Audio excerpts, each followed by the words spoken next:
Hello friends, welcome to our channel. Today we're going to take a look at another horrible case with you. The case of Jassy Correia.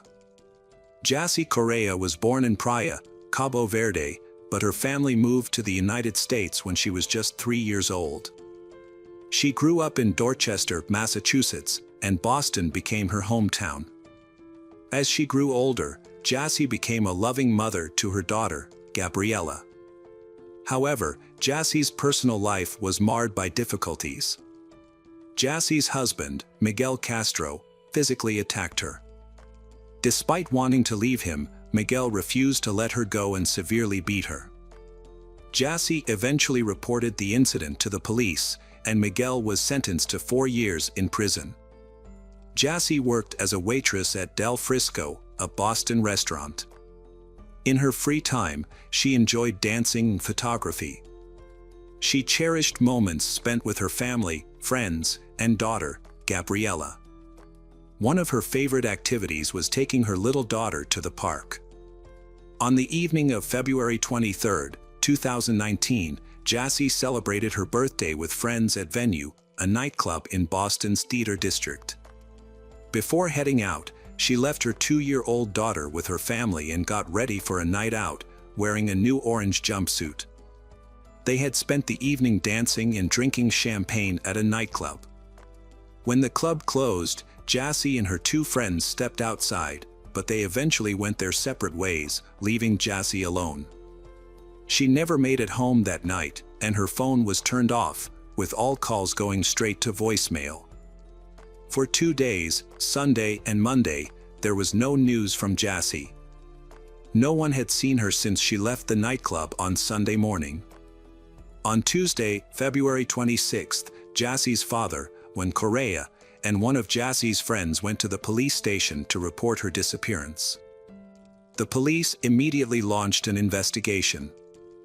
The detectives' first priority was to determine where Jassy went after leaving the nightclub.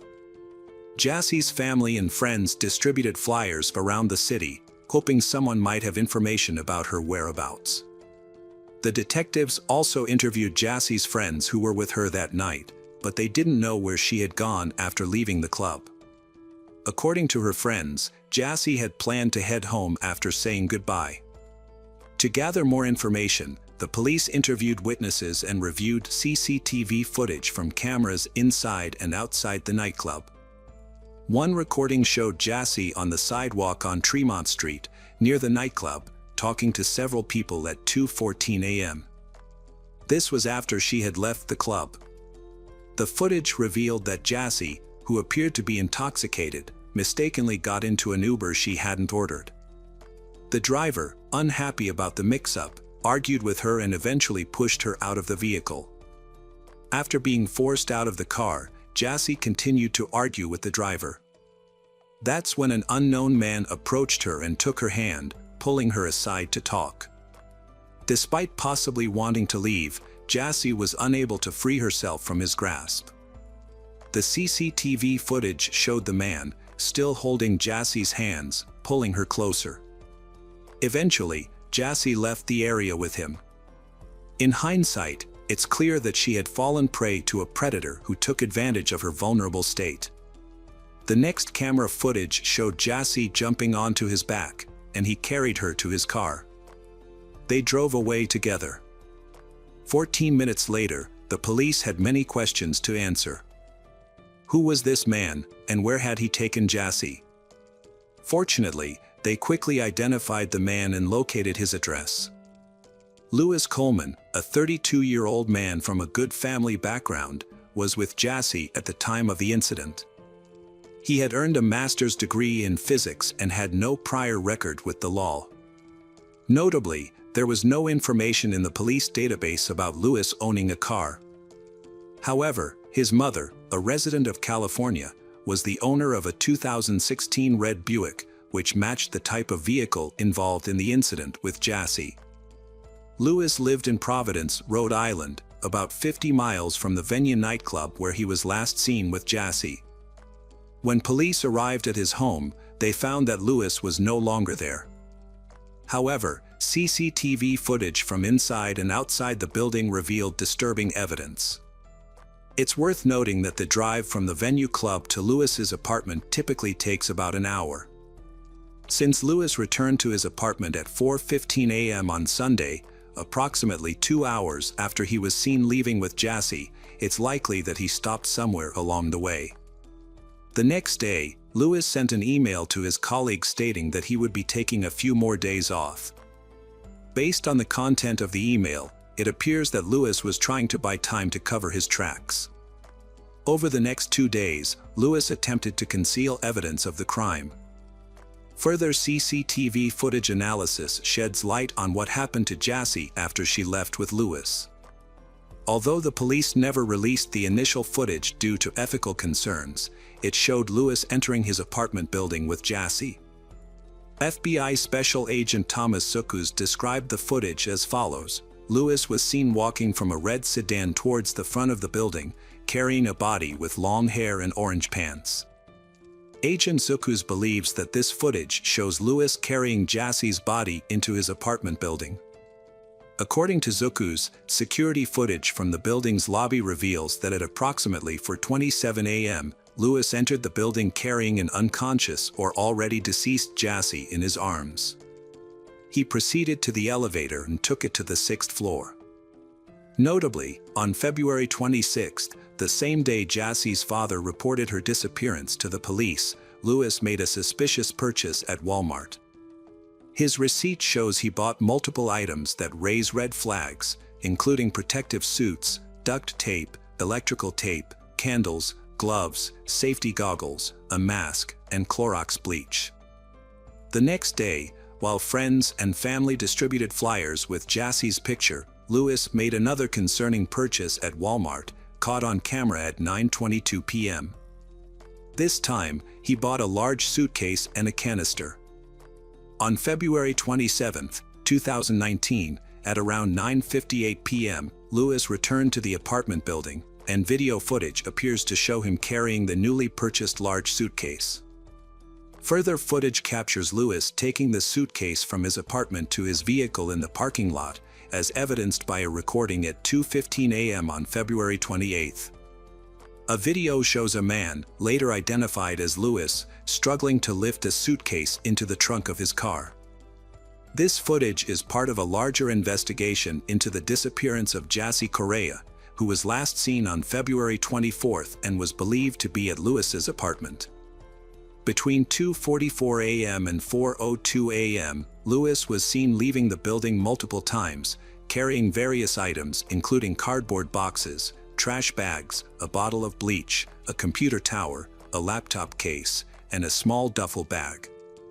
On February 28, 2019, police obtained a search warrant for Lewis's apartment. During their search, they found several suspicious items, including 2 packages of hooded coveralls and 2 respirator masks. They also examined a sofa in the apartment, which was missing one of its 4 large cushions. Outside the apartment complex, in a dumpster, police found a collection of items that raised further suspicions. These included white trash bags, a bag containing plastic sheets, men's jeans with bleach stains, and the belt. Additional items found in the dumpster included a white nylon hooded coverall, an unfilled box of baking soda, clear safety goggles, duct tape packaging, rubbing alcohol, Walmart bags, used plastic gloves, an empty package from a car air freshener, 3 used packages of purifying charcoal, and a sponge. On the afternoon of February 28, 2019, police stopped a car driven by Lewis near Wilmington, Delaware. Officers ordered Lewis to exit the vehicle and asked if he was alone. Lewis reportedly responded by saying, "She's in the trunk." When police investigated, they found the body of Jassy wrapped in a sofa cushion cover inside a black trash bag, which was placed in a large suitcase that matched the one Lewis had taken into his apartment the previous day. Experts who inspected the car found 2 cracks on the passenger side windshield, leading police to suspect that the man had attacked Jassy inside the vehicle. As a result, Lewis was arrested and taken to a Delaware State Police barracks. During questioning, Lewis had a large bandage on the right side of his face, which he claimed was from sheet when asked about it. A forensic examination revealed that Jassy died from a combination of strangulation and blunt force trauma. Additionally, seminal fluid was found on her body, and DNA analysis matched Lewis's DNA. Prosecutors noted that Lewis's DNA was also found under Jassy's fingertips. Although the exact location of Jassy's death could not be determined, it is believed to have occurred either in the car or at Lewis's apartment. On Saturday, March 9, 2019, family and community members gathered at St. Peter's Parish in Dorchester to pay their respects to Jassy Correia. Many wore white or displayed buttons, shirts, and sweatshirts with Jassy's face and the phrase, "Justice for Jassy." Maka DeAndrade, Jassy's cousin and best friend, delivered the first eulogy, expressing the community's sadness and acceptance of Jassy's passing. DeAndrade said, "We may not understand why Jassy's life was cut short, but I have faith that her death was not in vain. I trust that God has a plan, and I have faith in that." Boston Mayor Marty Walsh addressed the crowd, vowing to work towards creating a safer world for women. He emphasized that young women should be able to go out and celebrate without fear and return home safely to their loved ones. He acknowledged the immense pain Jassy Correia's family has endured and expressed his condolences. When Correia expressed gratitude to the city and law enforcement agencies for their tireless efforts in investigating Jassy's disappearance and death. He also paid a heartfelt tribute to his daughter, saying, "Rest in paradise, my dear Jassy, rest in peace, my dear child." Lewis Coleman, the suspect, has been charged with kidnapping resulting in death, a crime that could carry the death penalty or a life sentence. However, prosecutors have announced that they will not seek capital punishment. During the trial, prosecutors presented evidence, including a video of Coleman dragging Jassy's body into his apartment and his online search history following her disappearance. FBI agents reported on Lewis's online activity in the days following the alleged kidnapping. He searched for topics such as whether a person can fit inside a suitcase and how to remove a tooth that is not loose. However, Lewis's defense team has disputed the relevance of this evidence to the kidnapping charge. They argue that the prosecution's focus has been on Lewis's actions after the alleged victim's death, rather than on the kidnapping itself. Attorney David stated, "This case is not about how Lewis behaved after her death, or whether he did anything illegal or inappropriate. The government's evidence has mainly centered on these issues, but I believe they are not crucial to determining whether a kidnapping occurred." Court documents filed by the prosecution and defense provide a detailed account of the events surrounding Jassy Correia's disappearance and death. Although they sides present different versions of what happened, the documents reveal disturbing details about the circumstances leading up to Jassy's death. Prosecutors established that the defendant, Lewis, was at the same nightclub as Jassy and her friends on the night of her disappearance. However, Lewis was interacting with a different woman he had just met, not Jassy. They exchanged phone numbers and texted each other while at the club and after it closed. The prosecution and defense have presented conflicting narratives about the events that unfolded. Prosecutors argue that Jassy was not the aggressor and that Lewis deceived her into getting into his car by offering her a ride to her friend's apartment, ultimately taking her life. In contrast, the defense claims that Jassy became aggressive after being pushed out of an Uber by the driver, and that she initiated a fight with Lewis. The defense argues that the crime was a spontaneous altercation rather than a premeditated act of stalking, kidnapping, and murder. Prosecutors pointed out that the defendant's main argument was that the victim, who weighed 119 pounds, had attacked the defendant, who weighed 200 pounds. However, this claim was not convincing, especially considering that the victim's autopsy revealed the presence of multiple prohibited substances in her body, in addition to alcohol. The defense team attempted to minimize their client's involvement in the crime. Despite this, in June 2022, Lewis was found guilty of one count of kidnapping resulting in death. The defense team then filed a motion arguing that the evidence was insufficient to support the conviction, but this motion did not change the outcome of the trial. In October 2022, Louis Coleman, 36, was sentenced to life in prison without parole for kidnapping and killing Jassy Correia. The court also ordered him to pay $60,000 in compensation to the victim's family. Hi everyone, thanks for returning. Let's unravel another perplexing mystery. The case of Sabrina Couder. Sabrina Couder was born on December 5, 1982, in a suburb of London.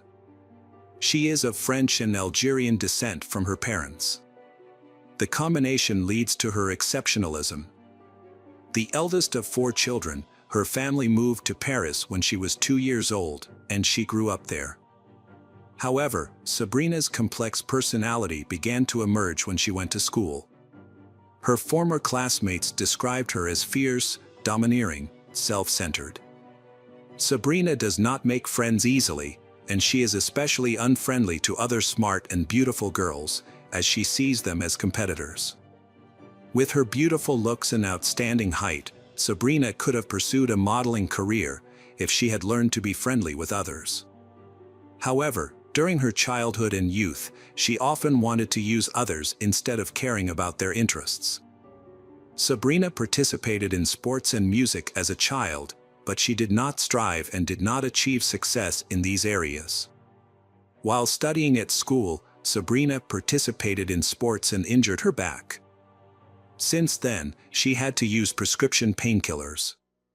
However, she later tried to obtain painkillers illegally, which led to her arrest and warning.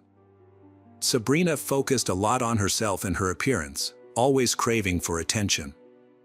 She believed that she would have a rich, glamorous, and famous future. For a long time, Sabrina's fantasies had kept her from reality. She believed that her rightful place was in Hollywood.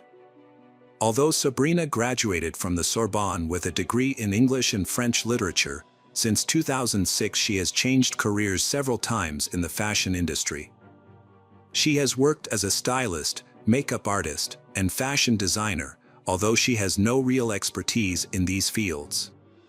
Sabrina is a young girl with a charming appearance and a hobby of attracting men. However, she only takes advantage of their feelings, never being serious with them. Instead, she is waiting for the perfect man, a prince, who will fulfill everything she wants. After graduating, Sabrina has not yet determined her life goals. She feels entitled to enjoy life without having to make an effort. However, she enrolls in the prestigious Sorbonne University and works part-time at a sweet shop to earn money. At the sweet shop, Sabrina meets Wissam Madouni, a man 6 years older than her. Wissam is a manager at the headquarters of a large French company and is studying at a prestigious university. He aspires to get a master's degree to advance in his career. Wissam loves Sabrina very much and is willing to fulfill all her wishes. Sabrina also found Wissam attractive and saw him as someone she could control. Besides, she also saw Wissam as a ticket to a wealthy life. He was ambitious and had the potential to be very successful in his career, willing to pamper and please Sabrina. The couple began their relationship in 2000 and after a few months decided to move in together. However, Sabrina quickly revealed her true nature by controlling Wissam in every aspect of his life. If Wissam did not meet her demands, she would get angry and even beat Wissam. Sabrina also openly cheated on Wissam without hiding or justifying her actions. She had feelings for many people, including Wissam's close friends, colleagues, and random acquaintances.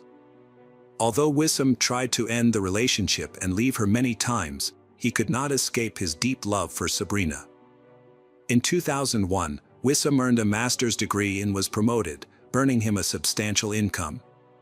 However, Wissam spent the money on luxury goods and entertaining Sabrina.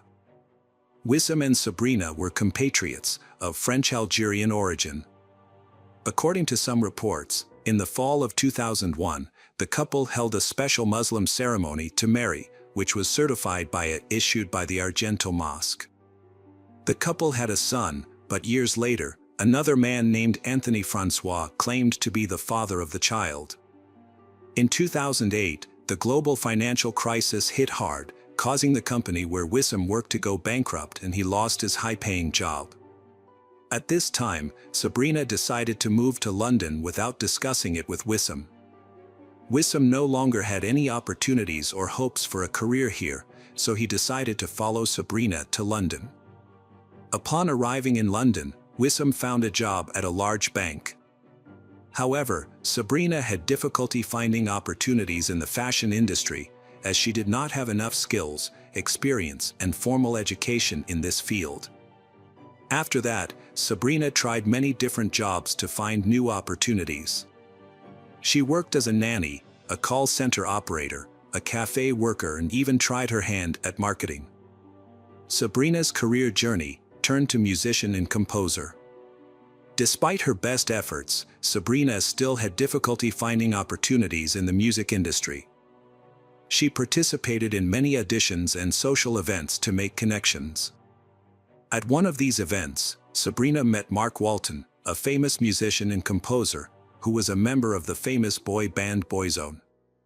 After leaving the band, Mark became a successful music producer and collaborated with many famous artists such as Jennifer Lopez, Jessica Simpson, and Lady Gaga. In 2016, Mark's net worth exceeded $1 billion. Mark was exactly the person who helped Sabrina enter the world of fame and luxury. She impressed Mark with her beauty and charm. He also had to admit that he fell in love with her at first sight. Their relationship progressed quickly. Sabrina quickly ended her relationship with Wissam. Nothing stands in Sabrina's way. Within weeks, she moved in with Mark in a luxurious house in an upscale area of London. Mark paid all the bills, including rent, for the lavish house Sabrina chose. For months, Sabrina enjoyed the lavish lifestyle she had long desired, socializing with celebrities, attending high society events, wearing high-fashion clothes, and even appearing in magazines. However, when Sabrina became jealous of every woman around Mark and could not control her behavior, Sabrina's true colors began to show. Sabrina became increasingly demanding of extravagant gifts. Mark pampered her with designer clothes, jewelry, and trips to upscale restaurants and clubs, but that wasn't enough for her. The couple's home constantly changed maids, as Sabrina's paranoia led her to believe they were stealing or trying to seduce Mark. Her irrational behavior became too much for Mark to handle. In 2011, he ended the relationship and moved to California, leaving Sabrina penniless. After breaking up with Mark, Sabrina began giving interviews and accusing Mark of being severely abusive and having a habit of substance abuse. She called Mark constantly, crying and begging him to come back. She even threatened suicide, but he did not change his mind. After realizing that she couldn't win Mark back, Sabrina contacted Wissam, who was now a bank executive. He still loved Sabrina and was willing to forgive her after a period of separation. They reunited and continued living together. When Sabrina became pregnant with Wissam's child, she again informed Mark and claimed that the pregnancy was his. Mark, through his lawyer, expressed his desire to support Sabrina and the unborn child. He offered to pay them monthly child support. However, Sabrina did not agree to the amount of monthly child support that Mark paid. Sabrina wanted to double the child support and Mark did not agree. Mark wanted a paternity test after the child was born. Because Sabrina refused to take a paternity test, Mark did not change the child support. Sabrina sued him. Sabrina made false statements on social media and accused Mark of jealous behavior, threatening her and Wissam, accusing him of breaking into their home, attacking Wissam, and sexually assaulting her in unacceptable ways. However, Sabrina could not prove any of her claims because Mark had been in the United States since their separation, which proved he was not present at the scene. When Mark filed a lawsuit and the police threatened to take action against her, Sabrina stopped making those accusations. After the conflict seemed to have been resolved, she spent a lot of time in Wimbledon, southwest London, with Wissam and her 2 children. Sabrina's life was difficult with the housework and the care of 2 children, so Sabrina decided to hire a nanny to help with the housework. She posted a job ad online and personally conducted the interviews. Most of the candidates did not meet her requirements, and those who did meet her expectations did not stay long in her family. A young French woman named Sophie Lionnet answered an advertisement for a babysitter. At the time, Sophie was 19 and was back in her home country of France, so the interview was conducted via video call. Sophie agreed to all the terms. Childcare, housekeeping and cooking for a weekly wage of £50. Sophie was born on January 7, 1996, in the small town of Troyes, between Auxerre and Senators. Her parents, Catherine and Patrick Leon, were laborers, and the family was in dire financial straits. After graduating, Sophie received a degree in childcare, but had no intention of settling down in her hometown. Instead, she longed to move to a big city to develop her career. Although Sophie was quiet, unsociable, and had a plain appearance, she was very kind and open-minded, which made her loved by those who knew her. Sophie's eyesight was poor, forcing her to wear glasses all day. During a conversation, Sabrina quickly realized that Sophie was a simple and inexperienced person, which made Sophie the perfect target for Sabrina to take advantage of.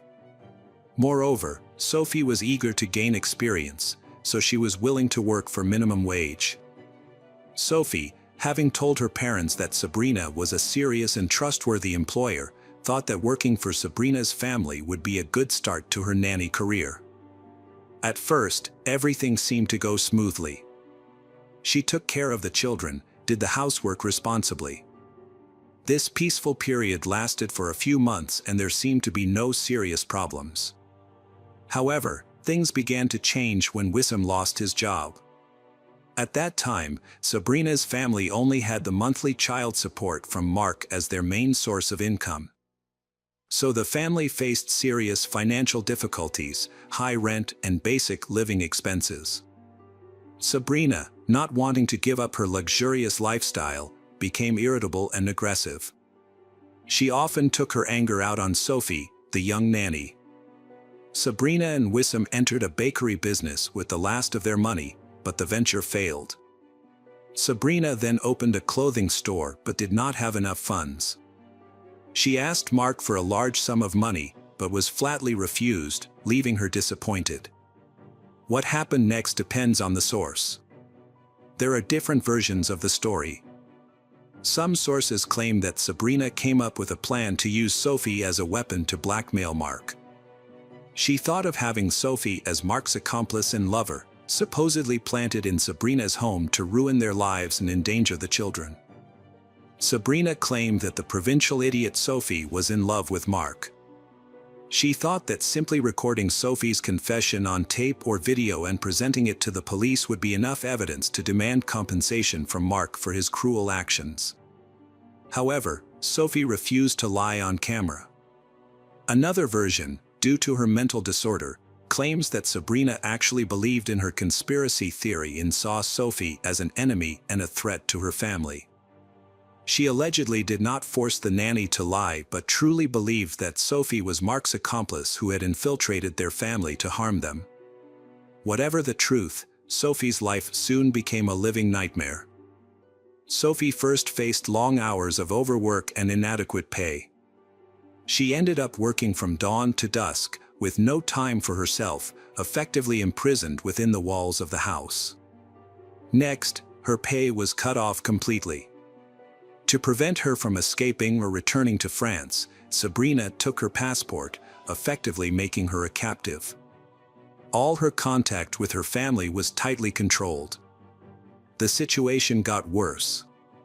Sophie was barely fed and was constantly forced to lie about Mark, whom she had never met or known. Sophie was insulted and threatened, accused of stealing money and valuables. She was threatened with imprisonment if she did not comply with Sabrina's demands. When threats no longer worked, Sabrina resorted to more brutal and sophisticated methods.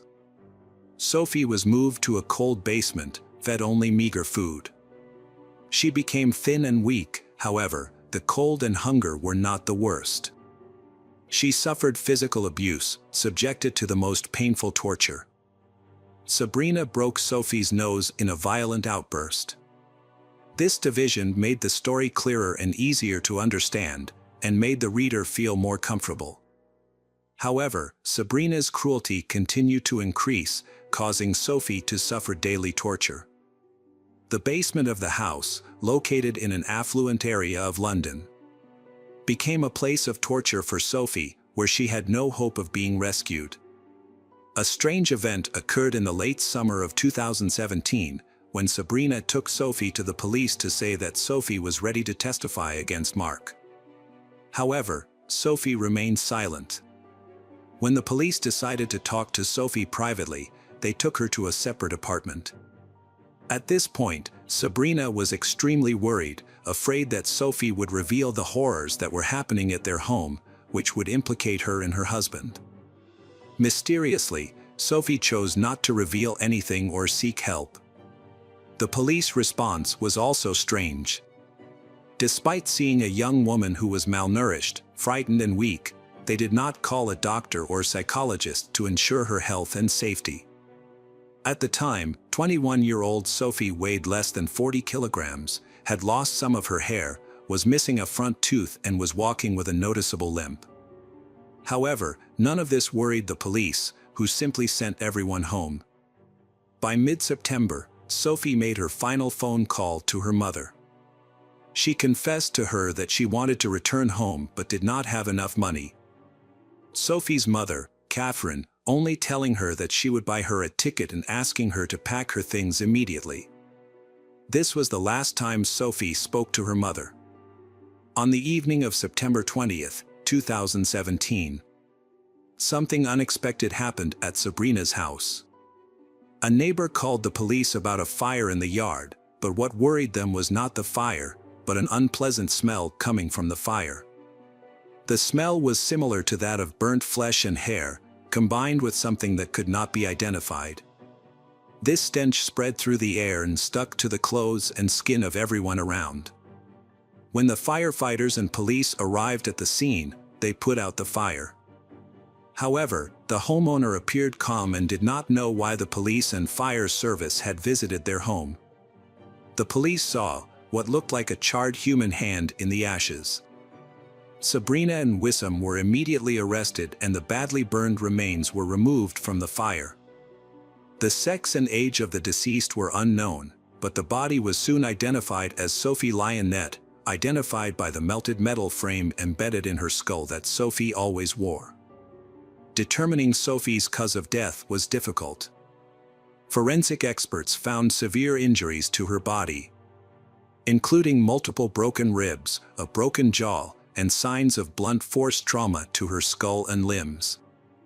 This suggests that she suffered these injuries while she was alive.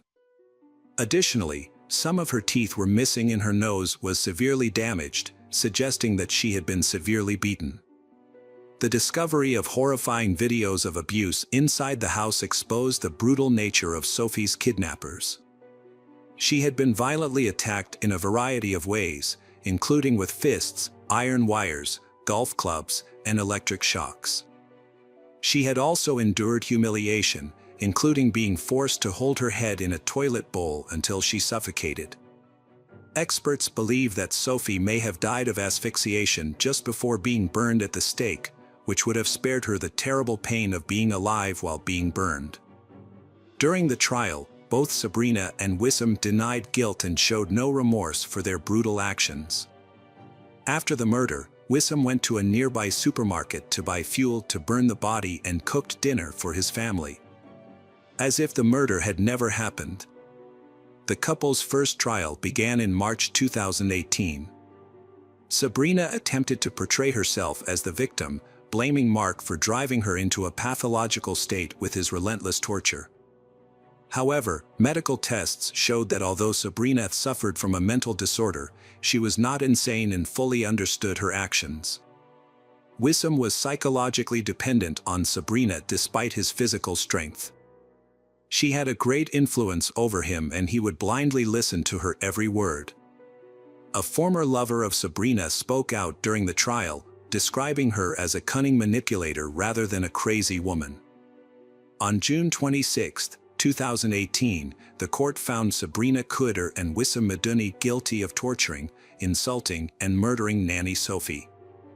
The couple were sentenced to life in prison and must serve at least 30 years before being paroled. However, neither of them pleaded guilty. They repeatedly appealed for a lighter sentence. Sabrina even tried to pretend to be insane for a while to be transferred to a hospital instead of prison. But this plan failed. Mark Walton, who attended the trial, expressed remorse for his past relationship with Sabrina. He said she committed all these barbaric crimes to attract attention and make money from him. Mark sends his deepest condolences to Sophie's parents. Welcome back, detectives. Let's dive into another horrible case. The case of Kelsey Turner. Kelsey Turner was born on March 5, 1993, in Norfolk, Virginia, the second child of Samantha Ingram, who aspired to be a model and dancer. Growing up, Kelsey had an older brother named Colin. After her birth, her family moved to Jonesboro, Arkansas, a small industrial town where Kelsey spent most of her childhood. However, her family life was turned upside down when her parents divorced after a few years. After the divorce, her father returned to Virginia. Kelsey grew up into a beautiful young woman with a perfect figure and attractive features that could easily lead to a modeling career. However, she found school unappealing and enjoyed socializing with friends, dating, and attending various social events. Her ultimate ambition was to become famous, appearing on magazine covers, giving interviews, and walking the red carpet at major events. Despite her ambition, Kelsey had no real talent and had to rely on her youth and looks to survive. While in high school, she began attending modeling auditions in hopes of starting a career. Her mother, Samantha, who dreamed of becoming a model, was happy to support her daughter in pursuing her dream. Unfortunately, Kelsey's modeling career was limited to a few small photo shoots for clothing catalogs. Kelsey married Jerry Turner at the age of 18, when she was already pregnant.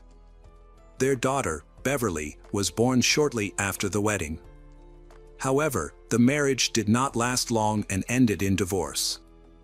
By the age of 20, after giving up her modeling career, Kelsey decided to pursue a career as a men's magazine model.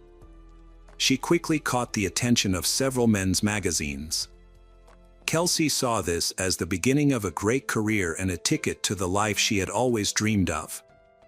Kelsey has received several modeling offers and opportunities over the years, including photo shoots for popular publications such as Playboy and Maxim, as well as a photo shoot with 110 magazine.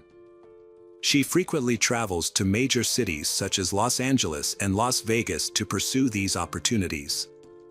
In an interview, Kelsey describes herself as a curvaceous blonde with a slim waist and reflects her carefree personality, saying that she likes to have fun, party with her friends, and live life to the fullest. Kelsey is not overly concerned about the future. She frequently changes partners and quickly spends any money she earns or receives from fans. At 23, Kelsey became pregnant again and gave birth to a son, Josh. The father of the child did not want to marry her or acknowledge his child. As the modeling offers dried up, Kelsey turned to social media to build an audience. She actively manages her accounts, posting revealing photos in swimsuits, lingerie, or only partially covering her private parts. Kelsey has cultivated the perfect online image. Her carefully edited photos make her look beautiful, and her social media pages showcase her visits to high-end fashion stores, trendy nightclubs, and other locations. However, this ideal online image hid the true struggles of a single mother of two. Despite her wealthy appearance, her real life was difficult, as she was a poor money manager, often spending all her income at once. Around 2016, Kelsey faced serious problems after an unfortunate incident with her daughter. The girl suffered a severe trauma that left her daughter withdrawn and unable to speak. An acquaintance advised her to take her daughter to a psychiatrist. So she contacted renowned pediatric psychiatrist Dr. Thomas Burchard, who practiced in Monterey, California, to treat her daughter.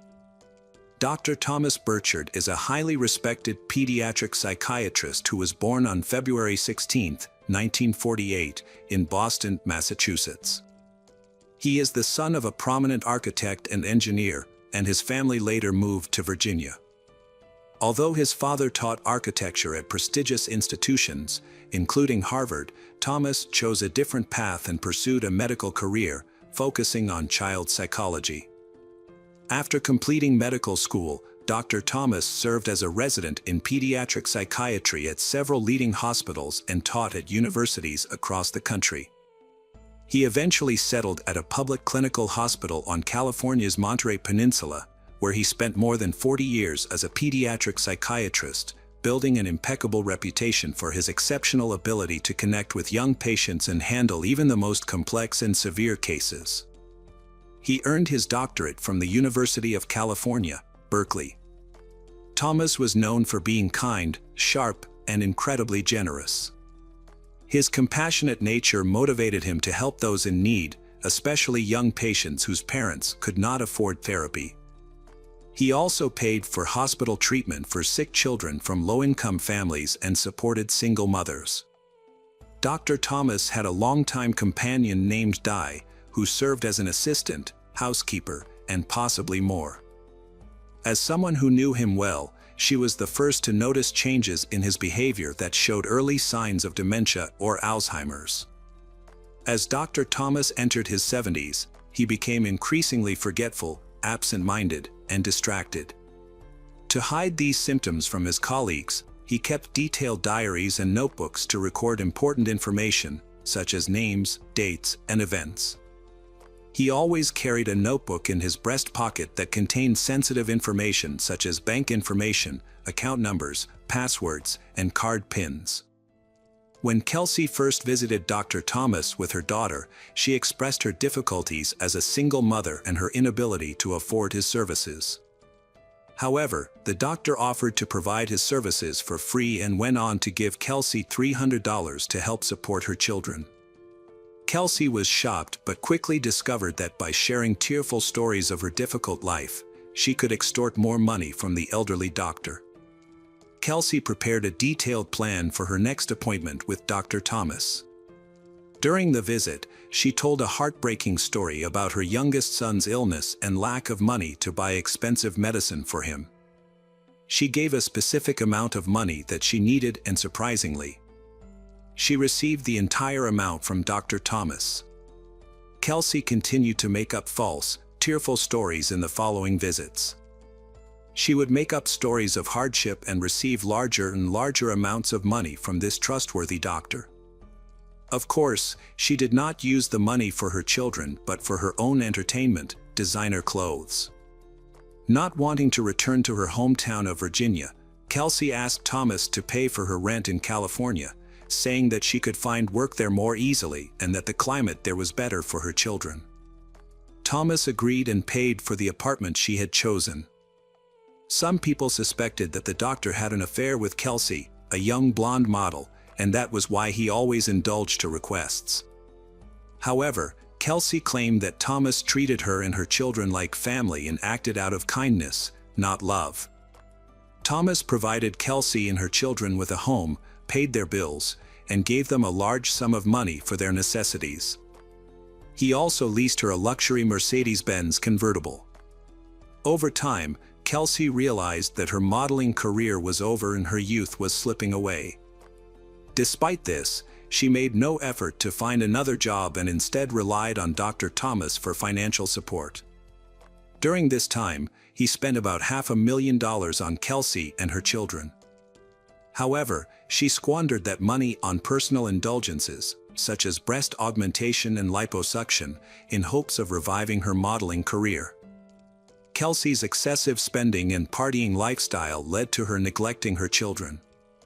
This eventually led to her ex-husband, who had won sole custody of their daughter through the courts, stripping Kelsey of her parental rights. As a result, Kelsey was left with only her youngest son.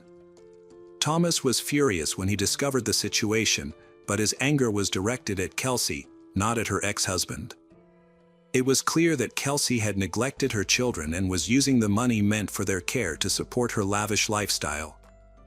Dr. Thomas decided to address the issue with Kelsey, informing her that he would no longer support her lavish and idle lifestyle. However, Kelsey responded by threatening to spread false rumors that Dr. Thomas had inappropriate feelings for his young patients. Although he knew this was a lie, Dr. Thomas realized that any further rumors about the matter could seriously damage his reputation as a respected pediatric psychiatrist and scholar. Faced with this threat, Dr. Burchard reluctantly gave in to Kelsey's demands and continued to support her financially. In 2019, Kelsey moved to Las Vegas with her son to try to revive her modeling career, and she expected Thomas, whom she was blackmailing, to fund the effort. As instructed, Thomas rented a house for her and provided the requested funds. However, after receiving the financial support, Kelsey disappeared for 2 months and her whereabouts were unknown. Later that year, in February, Kelsey reappeared, contacting Thomas in an emotional state, saying that she was seriously ill, unable to work, and in dire financial straits. When Thomas refused to help, Kelsey's attitude changed completely and she continued to threaten and blackmail him. Judy, who was close to Thomas, advised him to report Kelsey's behavior to the police and contact Child Protective Services, due to concerns about Kelsey's ability to care for her younger son, especially since she had previously lost parental rights to her older daughter. Dr. Thomas took steps to prepare in case the conflict with Kelsey escalated in court. He informed his colleagues of the situation, and they agreed to support him. Judy had previously attempted to resolve the issue by speaking directly with Kelsey. Unfortunately, her efforts only resulted in Kelsey threatening retaliation. Thomas decided to travel to Las Vegas to verify Kelsey's claims. Judy tried to dissuade Thomas, but he was adamant about traveling to Las Vegas to meet with Kelsey. Judy also offered to accompany him as a friend for support, but Dr. Thomas insisted on handling the matter himself. He finally set off on March 1, 2019. On the morning of March 7th, a group of tourists got lost while traveling through Nevada. While trying to get to Lake Mead, they took a dirt road off the main highway. They came across a Mercedes-Benz convertible parked in the desert. The roof was closed and the windows were rolled up, but unusually, there was no one around the car. Intrigued, the tourists cautiously approached the car and saw that one of the windows was broken. Upon further investigation, they looked inside and saw signs of a struggle. There were blood stains all over the interior. The tourists quickly contacted the police to report their shocking discovery. Police arrived at the scene around noon and discovered an unbearable stench. The source of the smell was quickly identified when police opened the trunk. Inside, they found the body of an elderly man hidden under a pile of furniture and rags. Beside him was a blood-stained baseball bat. The victim was later identified as Dr. Thomas, who had been missing for 5 days. Judy reported Dr. Thomas missing on March 2nd when she was unable to reach him at their scheduled meeting time. She immediately suspected something terrible had happened and contacted the police, hoping he would be found alive. The autopsy revealed numerous serious injuries to Thomas's body. These included scratches, bruises, and superficial cuts, as well as a severe head injury that may have been caused by a baseball bat found in the trunk of the car next to him. Part of his ear was severed, and his hands had multiple cuts that suggested a desperate attempt to defend himself. Thomas's face also had noticeable bruises with a unique printed pattern. Most shocking was the evidence that the man had been placed in the trunk of the car while still alive and injured, eventually suffocating from the intense desert heat. The investigation focused on Kelsey Turner as the prime suspect, as the car at the crime scene had been rented under her name. Judy had provided the police with Kelsey's address, which matched the location Dr. Thomas had visited. However, when the police arrived at the scene, they found the house empty. Although no one was there, the house showed signs of a hasty cleanup. Containers of cleaning products were scattered throughout the house and the air smelled strongly of household chemicals, suggesting that someone had tried to erase any evidence of the crime. The house was occupied by Kelsey, her 4-year-old son, and her new boyfriend, John Logan Kennison, along with 2 neighbors, Diana Pina and Jeremy Eric. All had fled, making them suspects, as Kelsey could not have inflicted such injuries on the doctor or placed his body in the trunk of her car herself. Jeremy Eric was the only person the police interviewed. He explained that he and his girlfriend had left Kelsey's house while the doctor was still alive. According to Jeremy, his girlfriend had been drinking heavily and began flirting with Thomas, trying to extort money from him, similar to Kelsey's tactics. This made Kelsey extremely angry, as she accused Jeremy's girlfriend of trying to steal Thomas from her. The situation became worse, and Jeremy had to quickly move his girlfriend out of the house to avoid a fight. He did not return for several days and was unaware of what had happened after he left. During the investigation, the police learned from Judy that Dr. Thomas kept a notebook with his bank account information and passwords, which he frequently lost. When they searched, they discovered that the notebook was missing. Furthermore, 2 of Dr. Thomas's accounts showed significant withdrawals on March 3rd, after which Thomas's accounts and cards were immediately closed. On March 21st, in Stockton, California, police arrested Kelsey and her boyfriend for attempting to withdraw money again.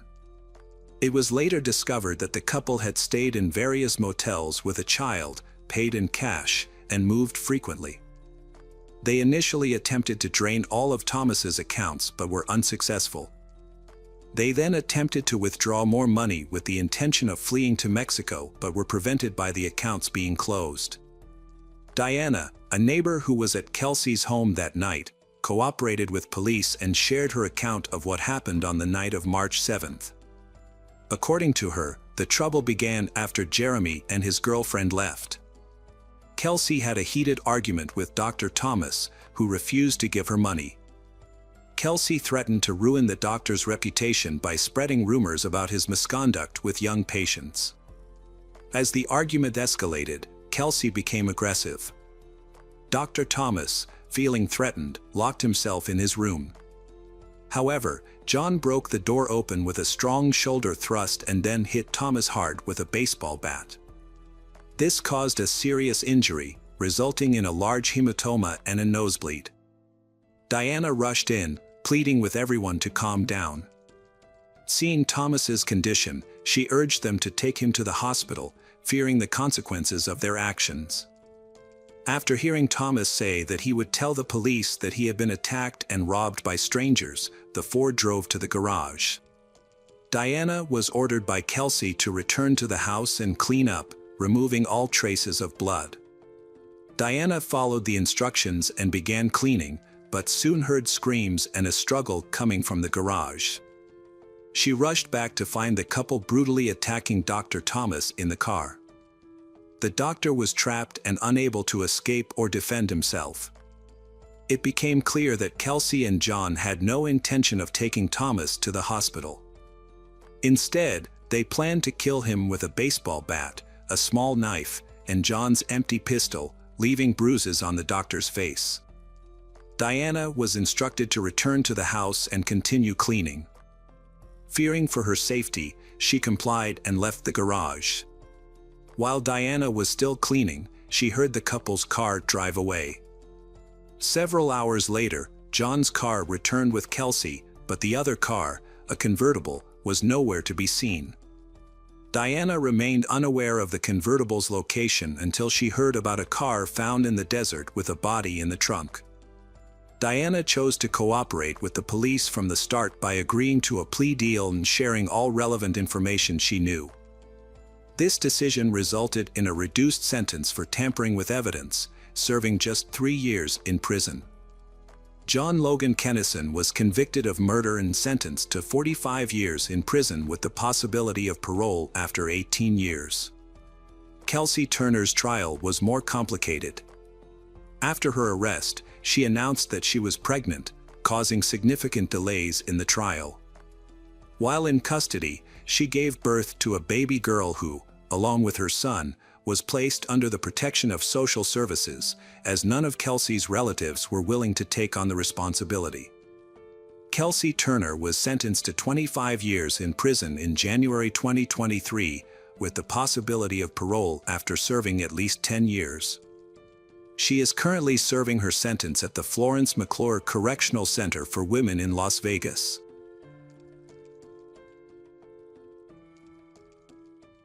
Hello friends, welcome to our channel. Today we're going to take a look at another horrible case with you. The case of Michaela Garrecht. Sharon Murch and her husband, Rod Garrecht, had been trying to have a child for 5 years. After numerous visits to doctors and fertility treatments, they were overjoyed when their daughter Michaela Garrecht was born on January 24, 1979, in Oakland, California. Her parents affectionately referred to her as their miracle child due to the difficulties they faced in conceiving her. After that, their family soon welcomed 2 new members, a daughter named Libby and a son named Alex. In 1986, the family relocated to Hayward, where they settled down, established their home, and raised their children. As a child, Michaela was known for being intelligent, lively, and well-behaved. She listened attentively to her parents and followed their advice closely.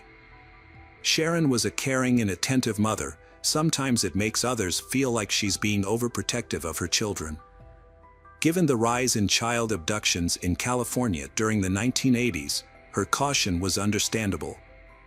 As a result, she always kept her children close to home and ensured they were never far from adult supervision. On Saturday, November 19, 1988, Michaela finished breakfast with her family. Her best friend, 9-year-old Katrina Rodriguez, stopped by to ask if Michaela could accompany her to the local grocery store to buy snacks. Initially, Sharon, Michaela's mother, refused permission. However, Michaela persisted, assuring her mother that they would be safe and return quickly. Eventually, Sharon relented and gave her permission to go with you. As a precaution, Sharon reminded they to be careful. She gave Michaela $5, then the girls eagerly grabbed their scooters and left. Before leaving, Michaela expressed her love for her mother. As Sharon watched them leave, her husband Rod decided to go outside and work on the car. Meanwhile, Sharon headed back inside to clean up the breakfast dishes. Unbeknownst to her, the next few minutes would alter her life forever. Michaela and Katrina eagerly rode their scooters to the Rainbow Market on Mission Boulevard and parked them right outside the store. The girls then entered the market to buy some snacks. They purchased 2 Mountain Dew sodas, 2 beef jerky sticks, and 2 cherry toffees before exiting the store. Engrossed in a conversation about their holiday plans, they completely forgot about their scooters. As they were about to leave the parking lot, they suddenly remembered their scooters were still outside. To their surprise, the scooters was missing. The girls decided to split up and search for it. Michaela spotted the scooter first. It had been moved about 3 parking spaces away and was now standing beside a car. Without hesitation, Michaela rushed over to the scooter and bent down to grab the handlebars. In a rapid and unexpected turn of events, a man leapt from the car and grabbed Michaela around her waist. He then forcefully pushed her into the back seat. Witnessing the shocking scene unfold, Katrina momentarily froze, her eyes fixed on the chaotic scene as her friend struggled to break free from the abductor's grasp. The car sped away from the parking space, accelerating down Mission Boulevard toward Union City. Regaining her composure, Katrina rushed back into the store and alerted the cashier, Rona Ranilan, about the kidnapping. Rona quickly called the local police, and they were quickly present at the crime scene. Additionally, Rona also contacted Katrina's father and told them what had just happened to their daughter. Sharon was doing the dishes at home when she heard a frantic shout from outside. Her husband, Rod, burst through the front door, telling her that Michaela had just been kidnapped outside the Rainbow Market. Along with Katrina's father, they rushed to the store and found police everywhere, questioning customers and staff. Katrina was extremely upset and was allowed to go home with her father. Rod and Sharon stayed behind, hoping to get some information about what had happened. However, as Sharon waited anxiously, she couldn't shake off a growing sense of fear. Sharon recalled a poem written by Michaela. She also remembered an incident from the week before that had left her unsettled. Specifically, Sharon had woken up early one morning to find Michaela sitting at the breakfast table, writing in the early hours. Michaela's mother asked her what she was working on, and Michaela vaguely replied that she was writing a poem. Sharon asking repeatedly what the poem was about. Michaela finally explained that her poem was inspired by the noises she had heard coming from the attic that morning. She had been thinking about people who were kidnapped and being held captive, and her poem was about their experiences. She explained that the poem actually referred to individuals who were being detained against their will, rather than those who had been kidnapped and murdered. Sharon found Michaela's poem to be disturbing and out of character, as her daughter was typically a happy person. In hindsight, Sharon believes that Michaela may have written the poem as a kind of prophecy or premonition. The police were provided with a description of the man who allegedly kidnapped Michaela. Rona, a cashier, told them that the suspect was a white male in his 30s with a mustache. She also reported that he drove a car that was either burgundy or maroon in color, but was unable to provide details about the make or model. According to Rona, the man had parked his car and gotten out, but instead of entering the store, he looked through the window, observing the girls and other customers without entering. She suspected he might be planning to rob the store. A sketch artist created a composite picture, then distributed to local police stations and news outlets. The investigators found the scooter used in the abduction and collected it as evidence. They obtained a handprint from the scooter handle, which was added to their database to identify the kidnapper. But it did not lead to any leads. The day after the kidnapping, the Federal Bureau of Investigation, FBI, joined the investigation, they suspecting a relevance between a series of local child kidnappings, but this was ultimately not confirmed. Police soon realized that Katrina could provide more information about the suspect since she was the main witness to the abduction. 2 days after the incident, investigators visited her home. They spoke with her and her parents, and the information she provided shocked them. Her description of the kidnapper greatly differed from the one provided by the store cashier. Katrina described him as a young white male in his early 20s with dirty blonde hair, severe acne scarring, and blue eyes. Katrina vividly recalled the suspect's eyes, describing them to investigators as fox eyes. She explained that despite his look straight at her, but he didn't seem to recognize her. Additionally, she told investigators that the suspect's car was beige or tan in color, box-shaped, and had noticeable body damage. The new description raises concerns as it means the crucial 48 hours to find a suspect has been wasted on finding the wrong person. Investigators reprinted posters with the new suspect's description and redistributed them throughout the area. Armed with this fresh information, they began visiting local sex offenders, inquiring about potential leads. A large number of volunteers joined, going door to door and distributing posters that detailed Michaela's clothing: a white Metro t-shirt, rolled-up blue denim jeans, black Mary Jane shoes, and pearl-colored feather-shaped earrings. After searching the nearby suburbs but finding no sign of Michaela, police expanded their search, include the Garin National Park and Niles Canyon, which are just a short distance from the She home. This decision was prompted by a tip from 3 hikers, who claimed to have found footprints in the forest area, belonging to 1 adult and 1 child. Upon following the tracks, the hikers discovered a blanket and empty fast food containers. A psychological analysis of the kidnapper suggested they would likely take Michaela to a secluded location. To aid in the search, helicopters were equipped with infrared thermal cameras to detect heat signatures in the dense wooded areas. Police officers also combed the area on horseback and on foot, but these efforts did not produce any results. Unfortunately, Michaela and her kidnapper seemed to have vanished without a trace. The search for Michaela made national headlines, and her case was featured on prominent television programs such as Unsolved Mysteries and America's Most Wanted.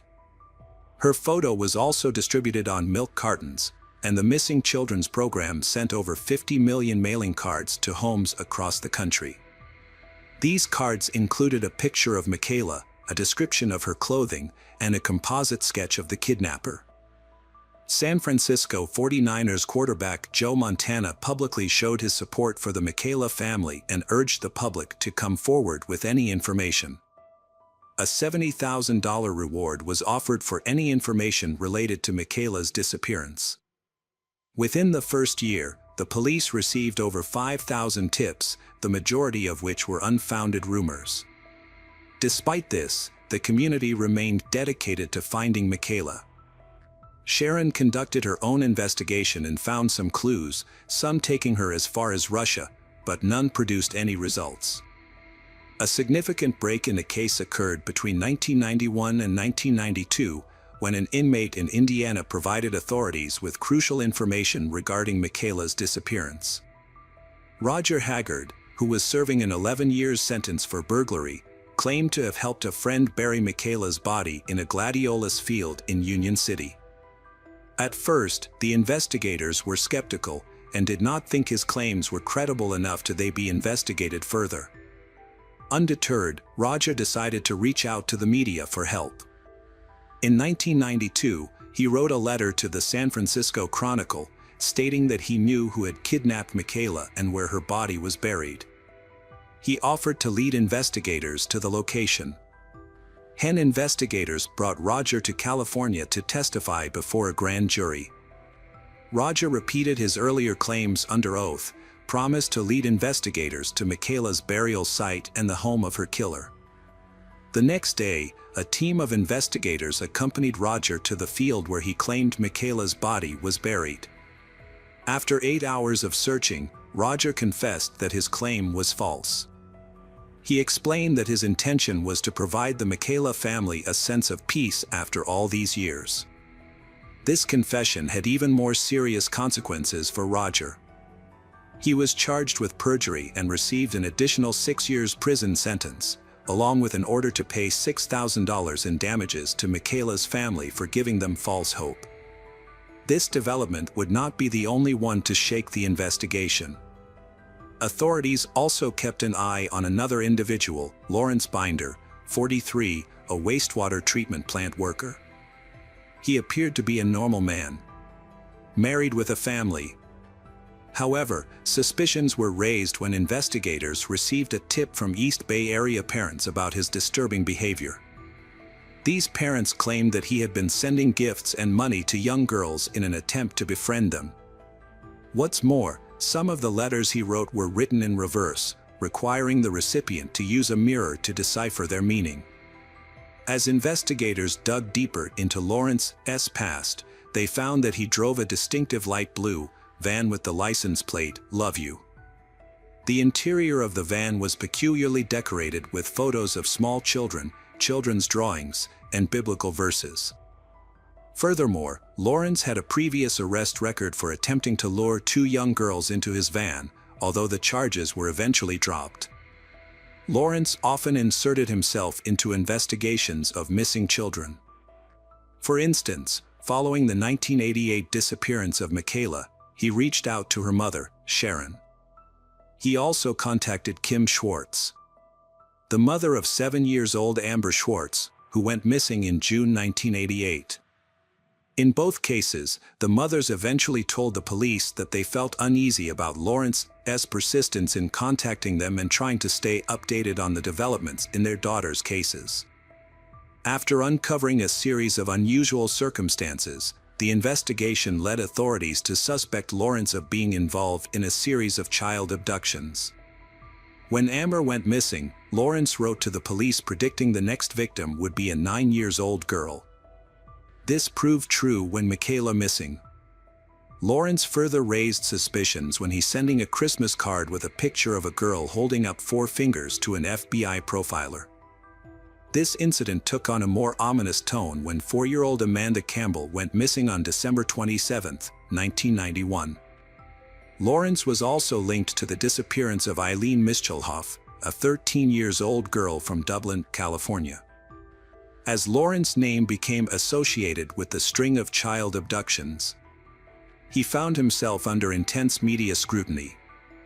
His unusual behavior and fascination with the cases sparked widespread public interest, leading many people to suspect he was involved.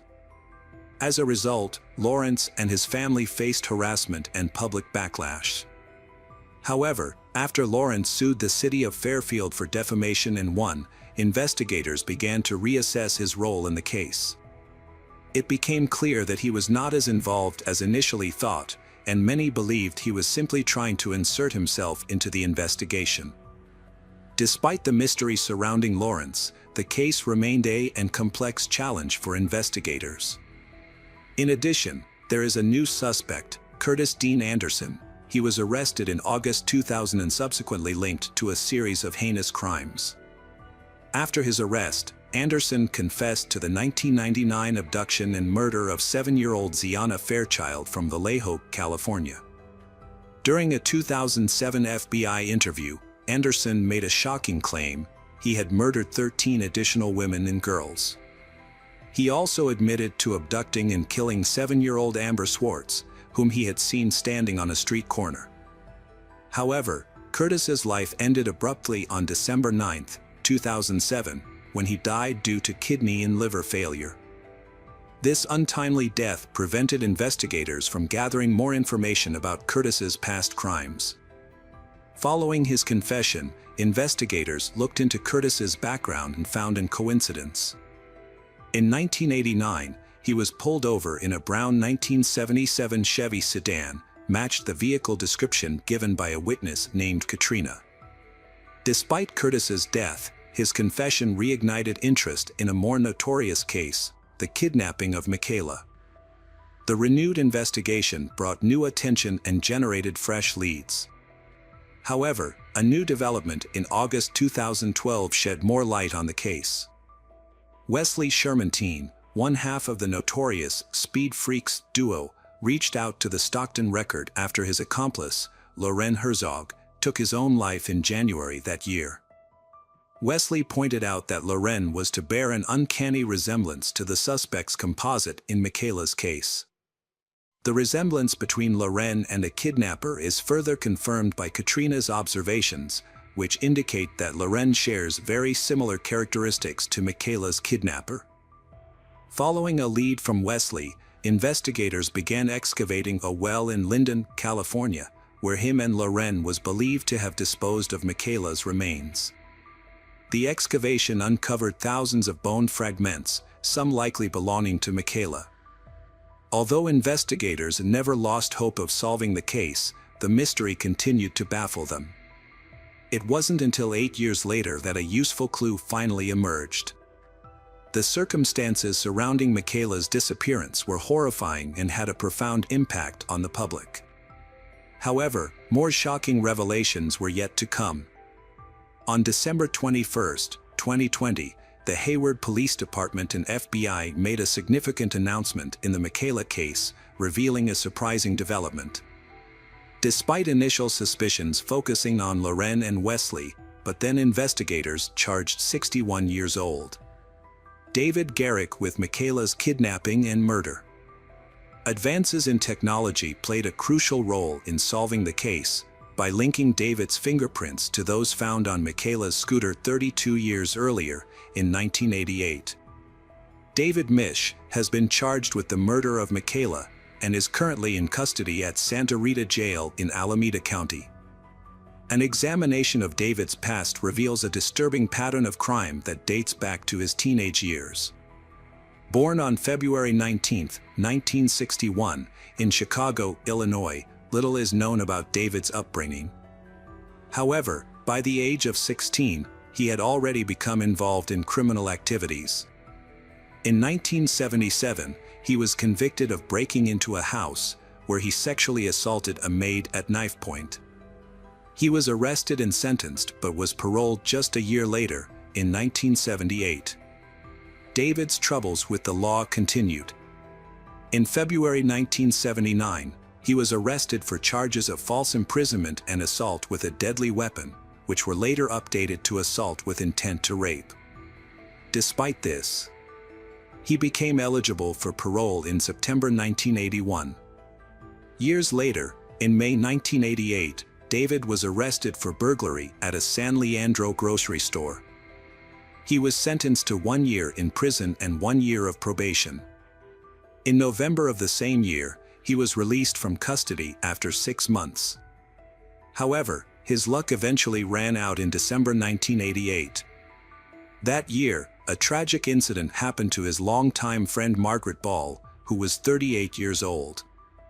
She often helped him in times of need, but the nature of their relationship took a drastic turn. Margaret's dead body was discovered by her stepdaughter in a pool of blood, brutally beaten and stabbed. The crime scene was particularly gruesome, with Margaret's front tooth found a few feet away from her body due to the severity of the beating. The police were led to David as the primary suspect after discovering evidence linking him to the crime. He was arrested and eventually convicted of Margaret's murder, while David was already serving time for Margaret's murder. New evidence led to additional charges against him. In 2018, he was sentenced to 18 years to life for Margaret's murder. A DNA analysis later implicated David in 2 murders that occurred in Fremont, California, in 1986. 2 young women, Michelle Xavier, 18, and her best friend, Jennifer Dewey, 20, had gone out to celebrate a family member's birthday dinner on February 2, 1986. After leaving the restaurant, they stopped at a convenience store. However, shortly after midnight, their bodies were found on the side of the road by a motorcyclist. The scene revealed a disturbing and violent crime. The women were stripped naked, they had been stabbed and shot. An autopsy later revealed that they had also been sexually assaulted. The car Michelle was driving was discovered 6 miles away from the crime scene in a grocery store parking lot. Michaela's case was forgotten for many years due to lack of clues and information. However, 32 years later, advances in DNA technology led detectives to a suspect, David Garrick. He is currently serving time, faces additional charges, including 3 counts of murder and 1 count of abduction, which could result in the death penalty. Chief Hayward vowed to continue the search for Michaela's body and remains hopeful that she will be found. Michaela's father, Rod Garrick, traveled over 100 miles to attend a recent press conference. He expressed a sense of relief knowing that the police have caught suspect. The authorities have a suspect to question, and hopefully, this person will provide information about Michaela's whereabouts. Sharon, Michaela's mother, was unable to attend a press conference due to her ongoing battle with metastatic cancer. Police Chief Hayward read a statement on her behalf, which revealed her struggle to accept the reality of her daughter's fate. In the past year, she had to accept the likelihood that Michaela was no longer alive. However, she found comfort in imagining her in a peaceful afterlife, sitting on clouds, walking on golden streets, dancing on hills, and soaring among the stars. Bernie Castillo, the attorney for David, has been vocal about the case and strongly criticizes the investigation methods used to charge his client. He dismisses the evidence as junk science and finds it implausible that a handprint match was suddenly found after 32 years. Bernie believes the police are trying to pin the blame solely on David as a convenient way to close the case. Meanwhile, Katrina, Michaela's close friend and witness to the case, has been carrying guilt over, still remembers the tragic incident that occurred that Saturday morning. She feels that it should have been her, as the scooter that was moved belonged to her. This burden of guilt has caused Katrina to suppress memories of her childhood. In contrast, Sharon, Michaela's mother, dedicated her life to finding her daughter. Initially, she waited anxiously for news at the telephone and later turned to the internet for answers. However, after David was charged with Michaela's murder, Sharon's fight for justice began to fade due to her cancer diagnosis. She eventually passed away in May 2022, finding solace in the fact that she would soon be reunited with her daughter. A new twist has arisen in the complicated case of David, who is currently awaiting trial for his alleged involvement in the kidnapping and murder of Michaela, as well as the murders of Michelle and Jennifer. The search for justice for Michaela has been going on for decades, but may now face a significant obstacle.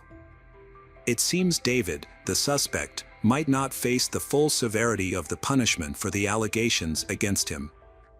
In contrast, David's defense attorney, Ernie, viewed the news as validation, stating that each case against David relies on questionable forensic tactics. Bernie was not surprised by the decision, as it confirms his long-held belief that the prosecution's case has significant weaknesses.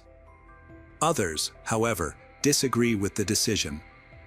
Chuck Euler, a retired lieutenant who worked on another case involving David, believed he should receive the maximum sentence for his crimes.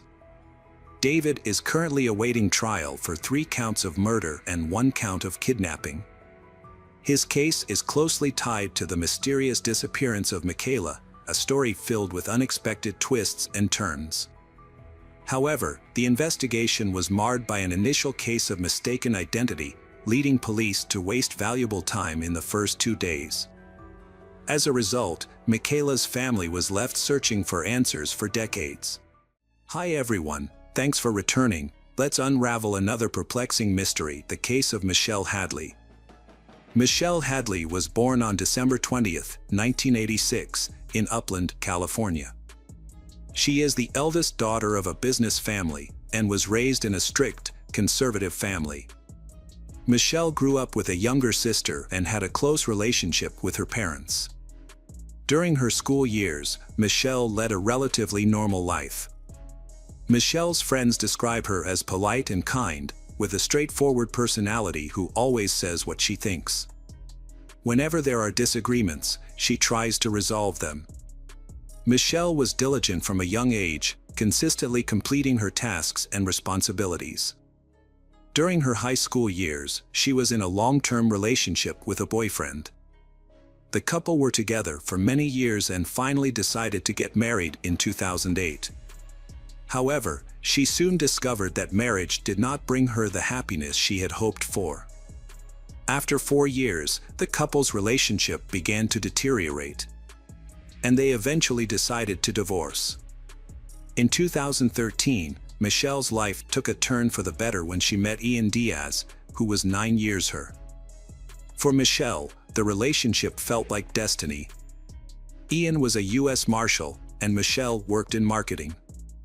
Initially seemed well suited to each other. The two met through an online dating site, and after a whirlwind romance, they decided to move in together by the fall of 2014. Ian proposed to Michelle, and they started making wedding plans. Initially, their marriage seemed perfect. However, Ian's true nature slowly began to emerge. At first, Michelle didn't notice the changes in Ian's behavior and attributed his actions to caring personality. As time went on, Ian's personality changed for the worse. He became more destructive to himself and emotionally hurtful to Michelle, causing her to be shocked, devastated, and extremely confused. Michelle came from a conservative family, and Ian would sometimes ask her to wear revealing clothes that made her feel uncomfortable. Despite her reservations, Michelle went along with her husband's requests, thinking he was just trying to spice up their relationship. However, Ian noticed that she gave in easily and began making even more daring requests. Eventually, Ian asked Michelle to get her belly button pierced, a request she was initially hesitant about, but ultimately agreed to. However, Ian increasingly pushed the limits. His requests began to become more and more strange.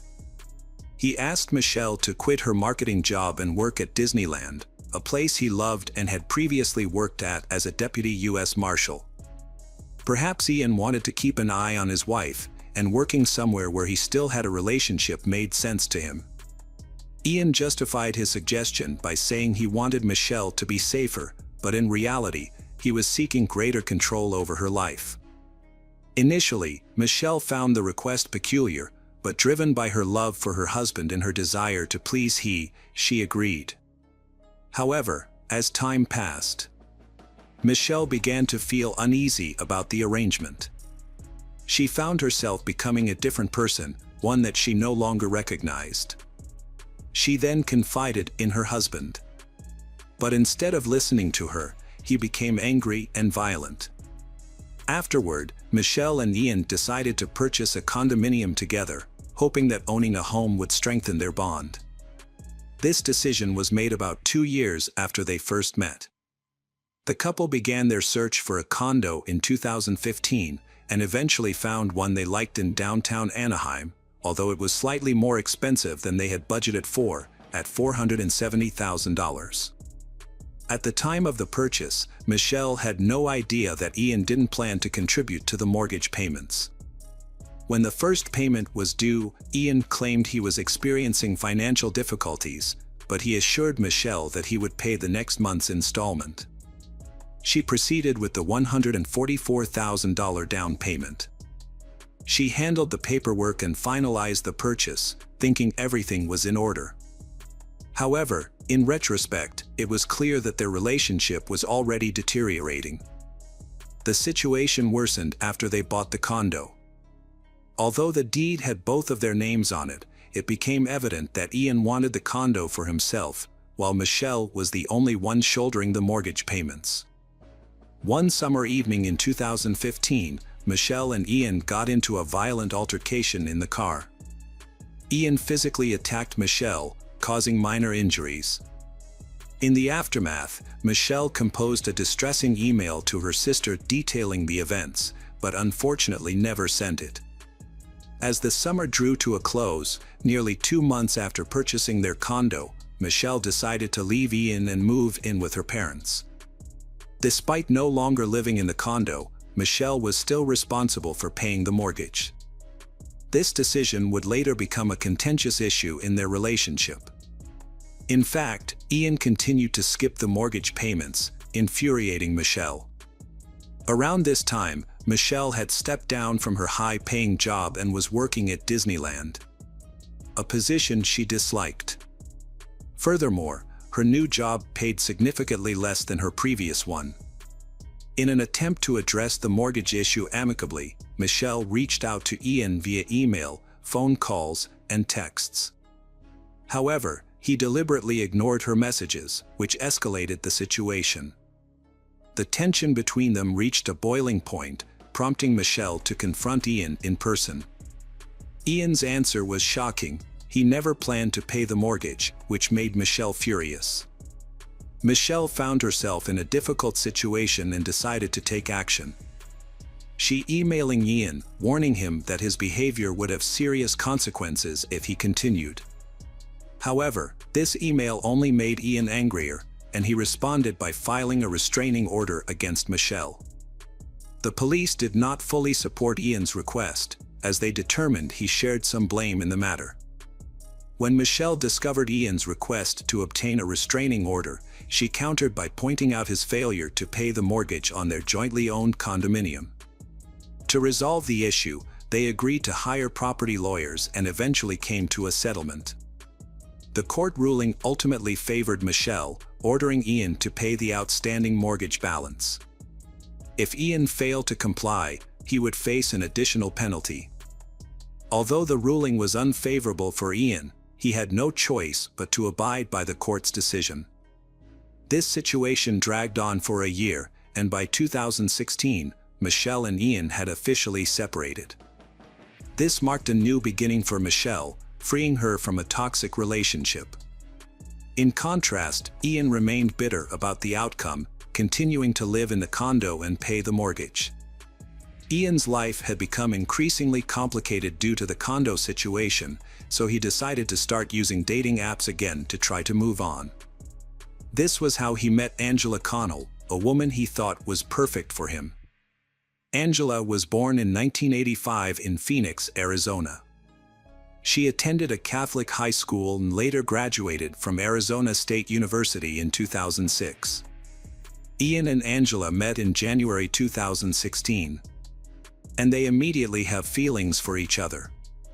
Their relationship progressed quickly. Ian proposed within a month, and soon Angela moved into his condo. It seemed as if they were meant to be together.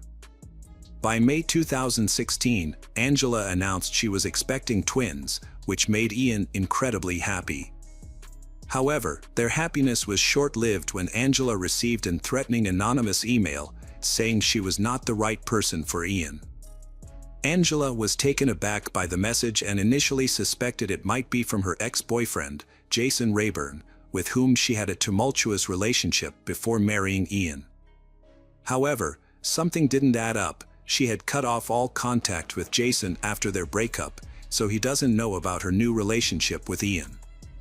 It wasn't until Ian brought up the topic of the condo, which was purchased by his ex, Michelle, that Angela realized Michelle might be the one sending the messages. As time passed, Angela received more emails from different accounts. The emails all contained similar information but were worded differently. Intrigued, Angela responded to one of the messages, asking the sender to reveal their identity. To her surprise, the sender claimed to be Michelle Hadley. Angela demanded that Michelle stop contacting her, but the emails continued. The tone of the subsequent emails escalated, leaving Angela feeling threatened and fearful for her life. Afterward, she decided not to take any chances and sought a restraining order against Michelle. The incident took place on June 1, 2016. Angela stated to the police that an email from Michelle had left her feeling fearful and anxious. She expressed concern about leaving her home due to the threatening content of the emails, and she feared being attacked or killed if did so. In response to the severity of the situation, the court granted a restraining order against Michelle. A short time later, in June 2016, Michelle seemed to have moved past the troubles of her previous relationship. One evening, after meeting a friend, she returned home to find a team of police officers waiting for her in her driveway. Michelle was taken aback but cooperated peacefully with the officers and was taken in for questioning regarding a restraining charge. During the interrogation, Michelle denied knowing Angela or sending the threatening emails mentioned by the officers. She claimed she was being framed, citing two alerts she received a week earlier. The first was from Google, stating her email account had been shut down. The second was from Microsoft, stating her primary email was being used as a recovery email for multiple unknown email addresses. Michelle reported this suspicious activity to the Anaheim Police Department, suspecting her ex-husband of impersonating her. However, her concerns were dismissed by the police, who believed Michelle was lying. As a result, a restraining order was issued against Michelle, but she was unaware that this was just the start of a more complex situation. Things took a dark turn after Michelle was served with a restraining order. However, things became more intense. Angela soon receiving emails responding to a Craigslist ad that she hadn't posted herself. The disturbing ads described a sexual coercion fantasy and included intimate details about Angela's life. The emails contained her phone number, condo address, and even the breed of her dog. It was clear that someone had created an account in her name, but what was particularly unsettling was how they had access to such precise information. Ian and Michelle were the only ones who knew Angela's condo address. She suspected Michelle, but thought that was unlikely. Fear had taken over her so much that she didn't even want to leave her house. The thought of someone knowing her address and watching her all the time made her extremely uneasy. Not knowing who was behind it made her feel even more scared. On June 24, 2016, just days after posting the Craigslist ad, Angela was attacked, and her life was put in danger. Bruises covered her neck, her clothes were torn, and she had a severe head injury from being slammed into a wall. Despite her condition, Angela quickly called 911. When the police arrived, they questioned her about the assault, and Angela revealed that Michelle was her attacker. This time, the police decided to take stronger action against Michelle. They believed that a restraining order would not be enough to protect Angela, and they made the decision to arrest Michelle. While Michelle was in jail, she managed to contact her parents, who are conservative.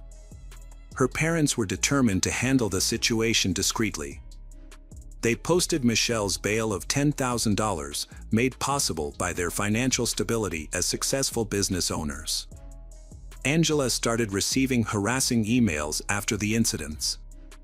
Interestingly, the emails she received came from Michelle's personal email address.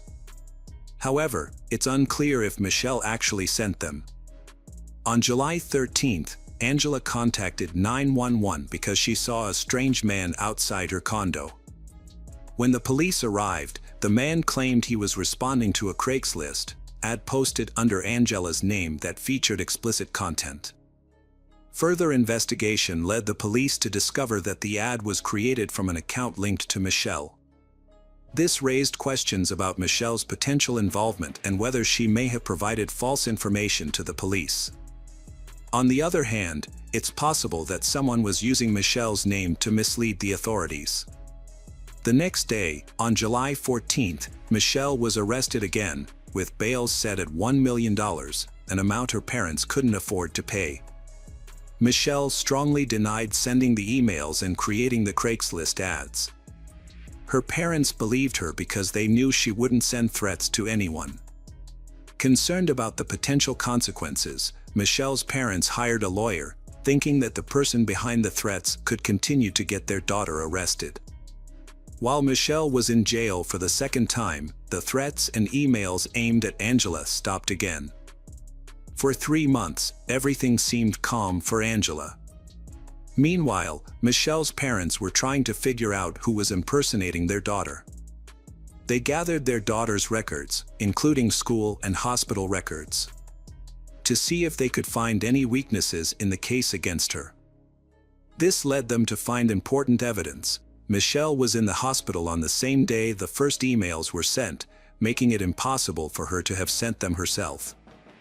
Michelle's parents were given new hope when they received an update about her situation.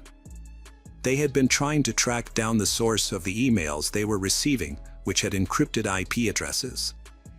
To do this, Michelle's father downloaded various software programs to help identify the senders.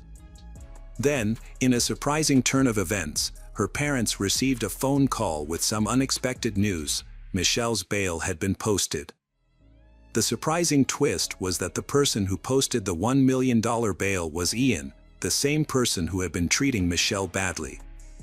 This took place on September 30, 2016, when Ian presented the police with the bail money. Michelle and her family were stunned by this development and couldn't understand why Ian would do such a thing. They had many unanswered questions about his motives.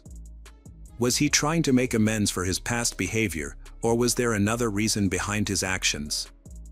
After Michelle's release on bail, she and her family sought answers. Ian then revealed shocking information, claiming Angela had framed Michelle for sending threatening emails. Angela allegedly used fake email accounts in Michelle's name to send the emails to herself. Angela also posted ads on Craigslist, making it seem like Michelle was responsible. The details in the ads could only have been known by Ian and Angela. Further investigation revealed that Angela's bruises found on June 24, 2016, were self-inflicted. Ian discovered CCTV footage that supported this claim. Ian also uncovered Angela's history of deception. She had been lying since the day they met, and one notable example was her fake pregnancy. Ian found evidence that Angela had bought a fake sonogram of twins on Etsy for $7.50 and a positive pregnancy test kit to support her fabricated story. Angela's motivation to ruin Michelle's life stems from her meeting with Ian in 2015. Ian frequently discussed Michelle and an incident involving a condo. This sparked Angela's curiosity, prompting her to investigate Michelle's past. She discovered that Michelle came from a wealthy background, which led Angela to view her as an opportunity for personal gain.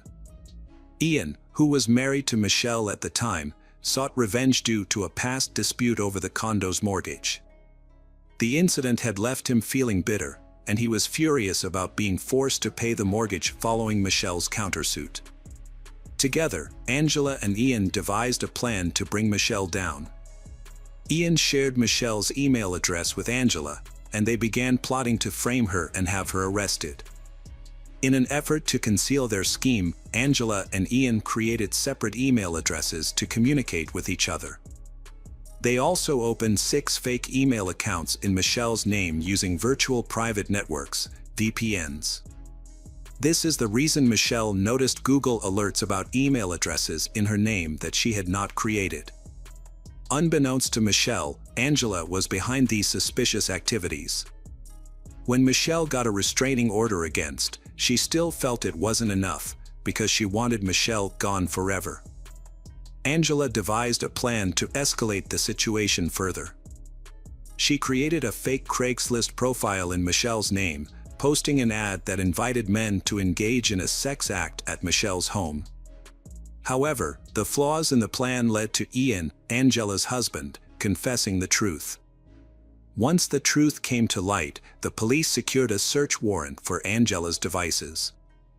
To their amazement, when they checked Angela's belongings, they discovered that everything Ian said was true.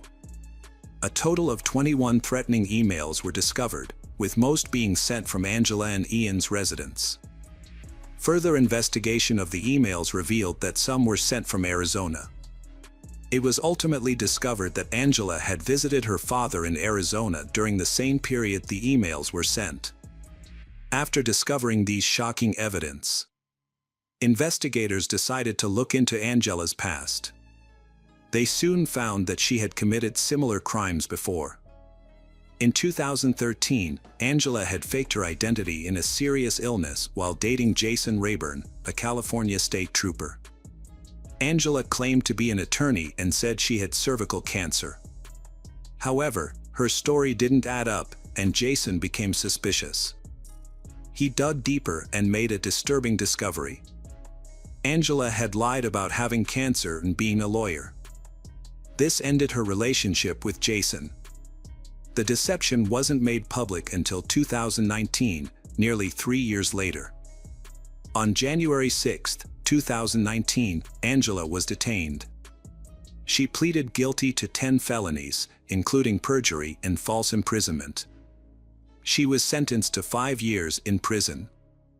The Orange County District Attorney's Office quickly cleared Michelle's name of the wrongful charges. 3 days later, Michelle's assault and threatening charges were officially dropped. This marked the end of a long and painful ordeal for Michelle. Although the ordeal has ended, Michelle still bears the scars of her wrongful conviction, including the time she spent in jail. She had to give up her MBA classes and lost her job after being wrongfully arrested. After the charges were cleared, Michelle's life began to improve. She earned her MBA and got a good job in marketing at a cosmetics company. She then moved to New York to live with her sister, and her life was better than ever. Ian, on the other hand, separated from Angela and sold their condo for $500,000. However, in 2021, Ian's life took a turn for the worse. He was arrested and charged with planning, carrying out the plot to frame Michelle. As a result, he received a 5-year prison sentence and was convicted of perjury. Hello friends, welcome to our channel, Today we're going to take a look at another horrible case with you. The case of Alexandra Morgan. Alexandra Morgan, known as Alexandra to friends and family, is a single mother of 2 children, aged 4 and 11. They live in Wilsley Pound, Cranbrook, Kent. Alexandra has lost contact with the children's father and has had to raise them on her own, which has not been easy. According to some sources, she works as a dog groomer. Alexandra is described as a dynamic and ambitious woman who is always looking after her children. She wants her children to have a better life and has worked hard to achieve it. On November 13, 2021, Alexandra met her parents and left her children in their care. She said she was going on a spa holiday with friends for 3 days. However, by November 17, Alexandra had not returned to pick up her children as scheduled. Her parents began to worry because they could not contact Alexandra by phone or text, which was very unusual. After several unsuccessful attempts to find their daughter, they decided to report Alexandra missing to the police. Kent police suspect that Alexandra Morgan's disappearance is related to a crime. They began their investigation by looking into the spa where Alexandra said she was going to go with friends. The police also wanted to identify these friends. Start an investigation. Police have obtained video footage from a gas station in Cranbrook where Alexandra was last seen. They are trying to locate her by looking for her white Mini Cooper. On the morning of November 14th, Alexandra went to the gas station to fill up, made a few purchases, and then left. The video shows nothing unusual. Rose McCauley, the petrol station manager who has known Alexandra for 17 years, was there when Alexandra bought £10 worth of petrol, a cup of coffee and a snack on the morning she went missing. Rose said that no one knew what had happened to her or where she had gone. Rose continued that a friend and she had searched all over Hastings, but Alexandra was nowhere to be seen. She said that Alexandra wasn't shy, so she didn't think Alexandra was scared to go home. Rose just hoped nothing bad had happened and that Alexandra would get back safely. It was worrying, she added. When Alexandra arrived that Sunday morning, she was very well dressed, with more makeup than usual, her hair done and some eye-catching clothes. She arrived earlier than usual, looking happy and smiling. Alexandra's friends mentioned that in 2018, she shared on social media about being stalked by a stalker. In 2019, she posted a photo with the caption, "Hello Stalker," and included a message asking the stalker to stop following her page. A police spokesman said that it was unusual for Alexandra to have not contacted her family and that they were treating it as a possible murder. As the investigation continued, they were appealing for anyone who might have seen Alexandra or her white Mini Cooper with a black top to contact them. He added that even if people were not sure what they saw, they should report any suspicious information. Alexandra was described as a woman approximately 168 centimeters tall, of slim build, with shoulder-length brown hair. She was last seen wearing a knee-length green quilted jacket, a black top underneath, ripped blue jeans, knee-high black boots, and a silver necklace. Usually, when someone goes missing, they don't leave any traces behind to help the police investigate. Many missing cases remain unsolved. However, Alexandra Morgan's case is different. She left behind the last digital traces that helped the police find clues to her fate. Not only that, these traces also revealed some shocking secrets. Further investigation helped the police find out more information about Alexandra.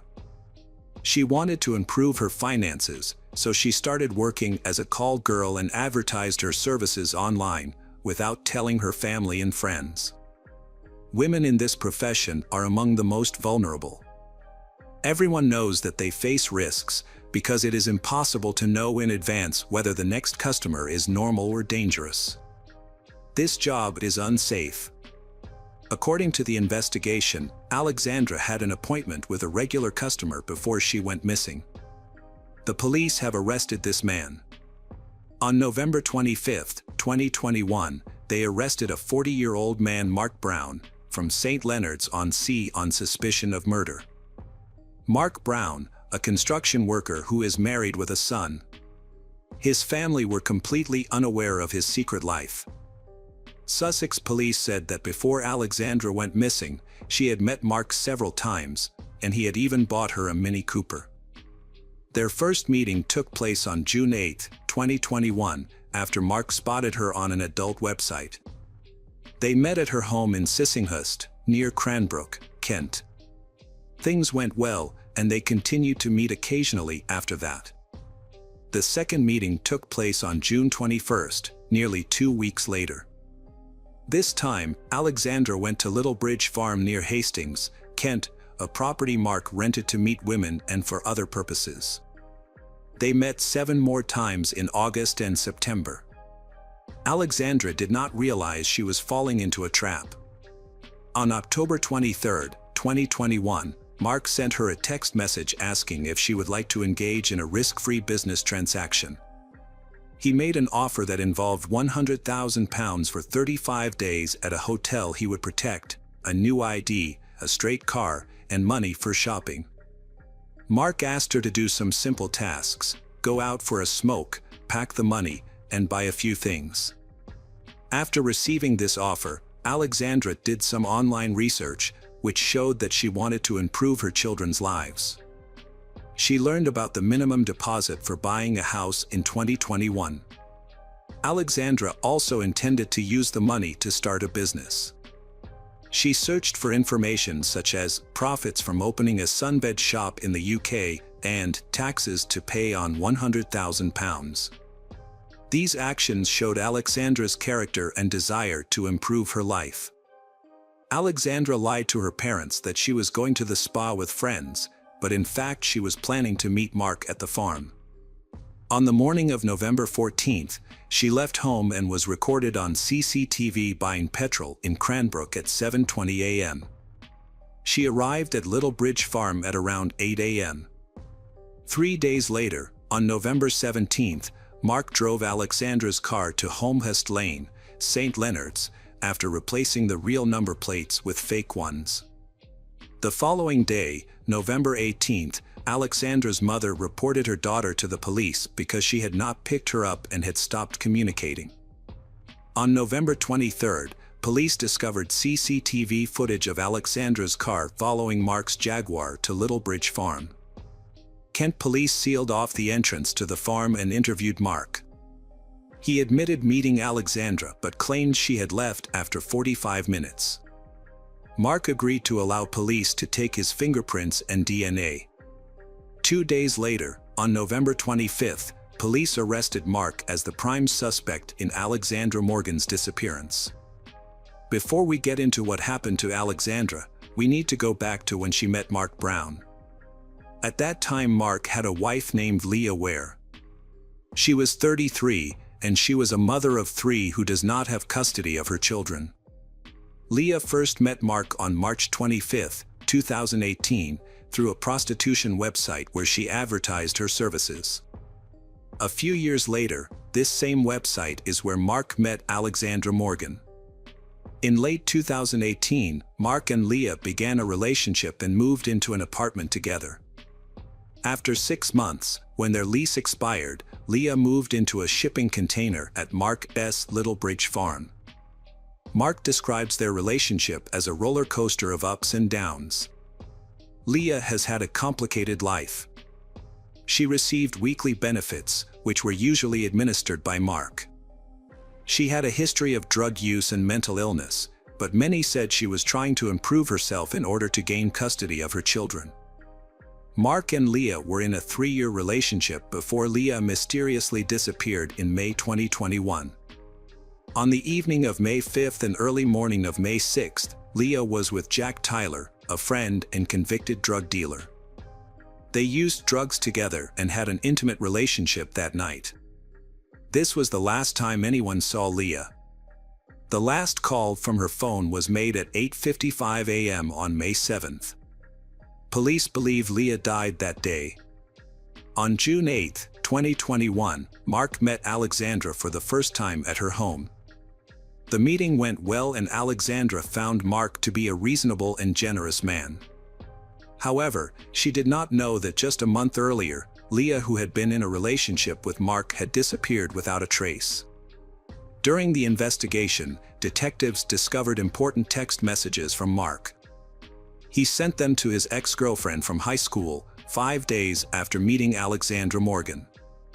However, the content of the messages had nothing to do with Alexandra and were about Leah. The message reads, "I'll try to be careful. This happened recently.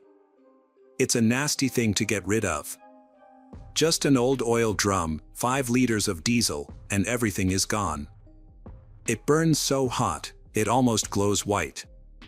My actions are heartbreaking. It's ironic that a psychopath has a conscience. Investigators suspect Alexandra Morgan is dead and may not be Mark's only victim. Sussex police are appealing to the public for help in locating Leah or her body, as well as any information relating to her disappearance." After arresting Mark on November 25, 2021, police searched his farm and found a container that showed signs of having been recently burned. Inside the container, experts found bone and tooth remains. Tests confirmed that these were those of Alexandra Morgan. In a joint statement, Kent and Sussex police expressed their condolences to Alexandra and Leah's families. They confirmed that Alexandra's remains had been found, but Leah's remains have not yet been found. The investigation is ongoing and police are appealing for anyone with information. Police describe Leah as a white woman, 168 centimeters tall, of slim build, with very long black hair and blue eyes.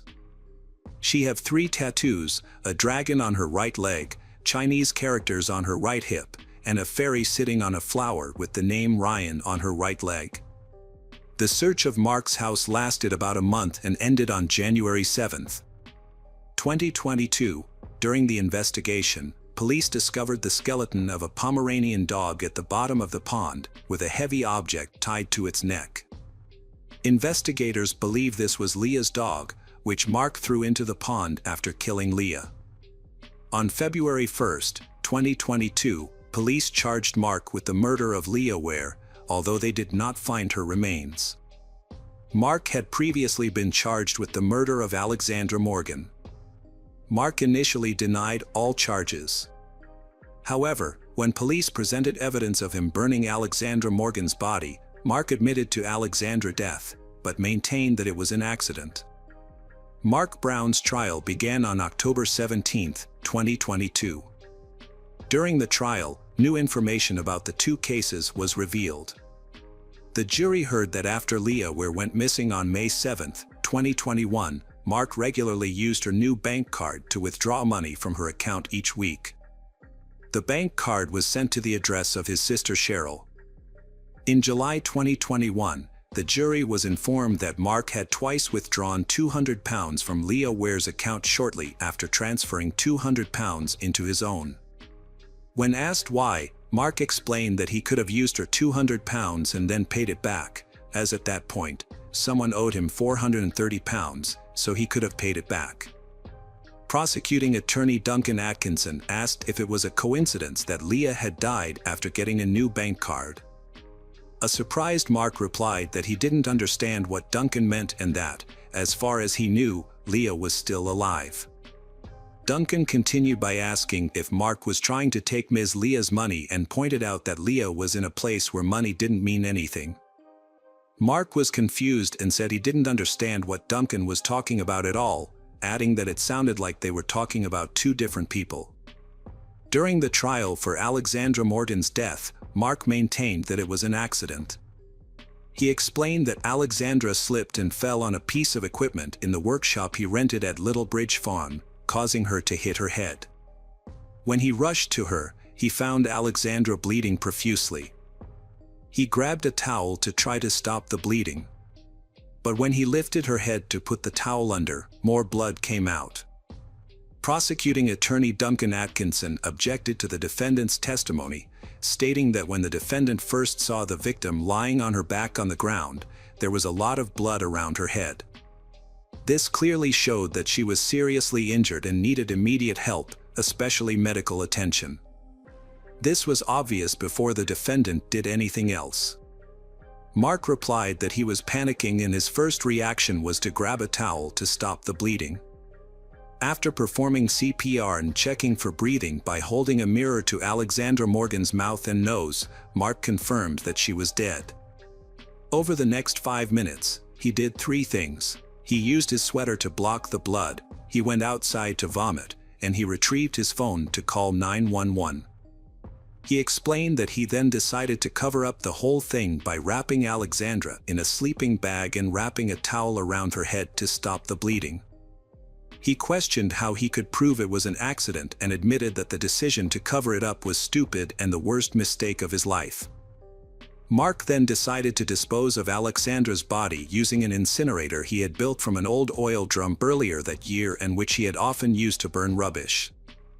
"I had heard stories about burning dead bodies," he said, "and I didn't want anyone to stumble upon a body lying around." Mark therefore maintained that he had nothing to do with Leah Ware's disappearance and believed she was still alive, while Alexandra's death was assumed an accident.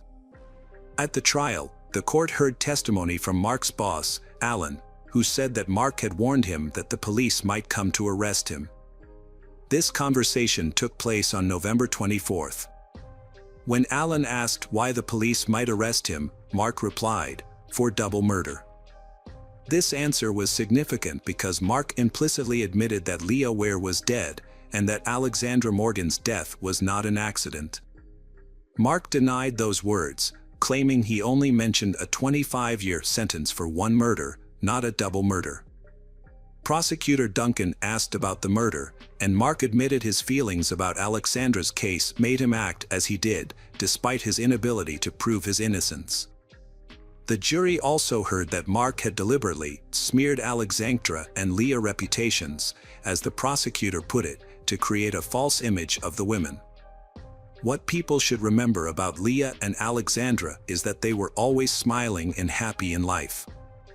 They both deserve to be remembered by their loved ones for the wonderful qualities they were.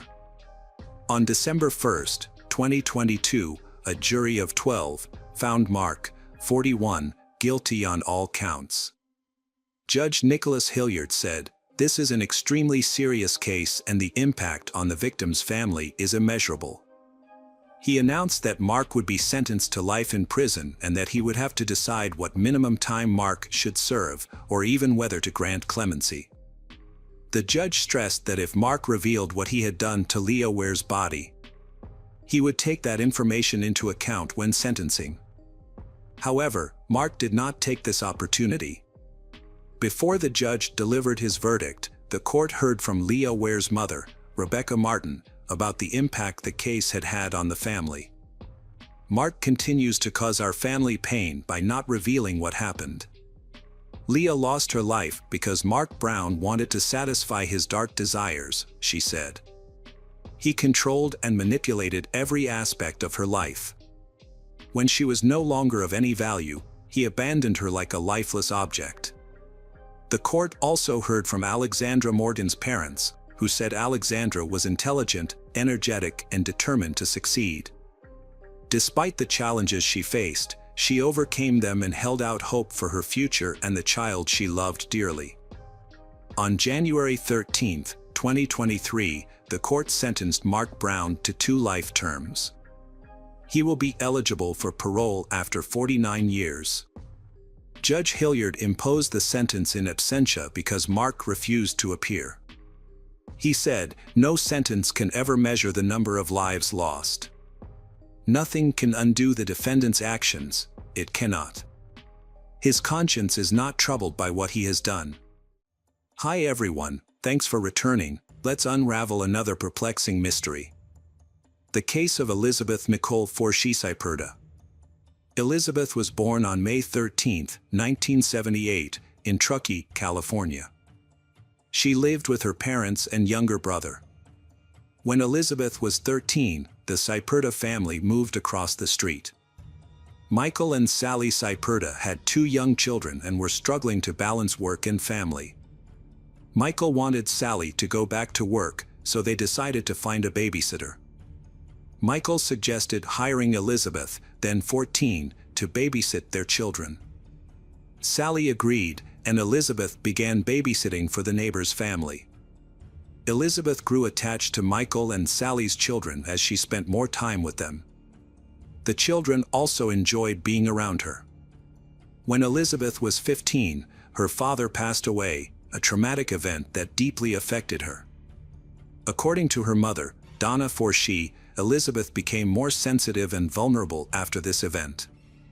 She began to admire and grow closer to Michael Saperda, seeing him as an ideal father figure. Elizabeth believes that Michael loves his children unconditionally and supports their interests. Elizabeth used to babysit Michael and Sally's children during the day. However, she started staying at their house until late at night. This continued for about 2 years. One day, Michael decided to move to Iowa with his family to be closer to his relatives. He invited Elizabeth to come along as a babysitter. Elizabeth's mother, Donna, strongly objected and tried to stop her daughter, even calling Child Protective Services to intervene. However, Donna's efforts were in vain. Elizabeth was too attached to Michael, Sally, and their 2 children. Although she was still in high school, she was determined to stick with her decision and moved to Winfield, Iowa with Saperda's family. After Elizabeth moved away, her mother Donna and her best friend Shannon Gerber maintained regular contact with her, either by phone or by weekly letters. Elizabeth graduated from high school in Iowa in May 1997. Donna attended her graduation and gave her daughter an emerald and diamond ring, which Elizabeth treasured. During this time, Michael divorced his wife, Sally, and began a relationship with Elizabeth. After the divorce, Sally left the children with Michael and Elizabeth and moved away. Although Sally maintained contact with her children, she cut off all contact with Michael and stopped speaking to Elizabeth. Michael, then in her 40s, immediately demonstrated his controlling nature. He limited what Elizabeth could and could not do, as well as who she could talk to. He attempted to control every aspect of Elizabeth's life. From the beginning, their relationship seemed dysfunctional. As a result, Elizabeth's mother and best friend Shannon found it increasingly difficult to contact her. Michael did not like Elizabeth talking to them and would often get angry if she did. As a result, Elizabeth would only dare to call them when Michael was not home. During this time, Elizabeth became friends with Harper Tracy through church. Harper noticed that Elizabeth had suffered 5 or 6 injuries during their friendship, including finger marks on her neck and bruises on her stomach. Harper's daughter, Sadie, who was about 7 years old, knew Michael's children through church and occasionally played at their home. Sadie remembers one time when she visited, she witnessed Michael pushing Elizabeth down the stairs and kneeling on her. Harper also remembers Elizabeth arriving at church in a state of panic and fear after fleeing a violent argument with Michael. Elizabeth confided that she was afraid of Michael and could not take any more abuse. Harper discovered multiple bruises on Elizabeth's stomach and marks on her arms. Elizabeth stayed in Harper's trailer for a month. During that time, Michael appeared near the trailer almost every day and acted threateningly. He would park his truck about 10 feet away from the trailer and tease Elizabeth. Specifically, he threatened her by saying that Elizabeth would be isolated and no one would find her if she did not listen to him. He left hazmat notices and a torn cat collar outside, along with a message warning that she would disappear like the cat if she did not return. He also threatened to harm the family's animals and began blackmailing her with videotapes and photos he had. According to Harper, he threatened to kill Elizabeth and dispose of her body 6 times. Harper called the police to stop him, but unfortunately, they were unsuccessful. There were clearly many warning signs about Michael. Everyone saw him as someone to stay away from. However, Elizabeth was young and naive, so she still hoped that Michael would change. Unfortunately, at the age of 40, people rarely change their behavior and attitude towards others. After a long time of pressure from Michael, eventually, Elizabeth decided to leave Harper's Trail to live with Michael. They married in January 1998 in Mount Pleasant. Despite her attempts to prevent the marriage, Harper attended their wedding. Afterwards, Michael took the initiative to cut off all contact between Harper and Elizabeth.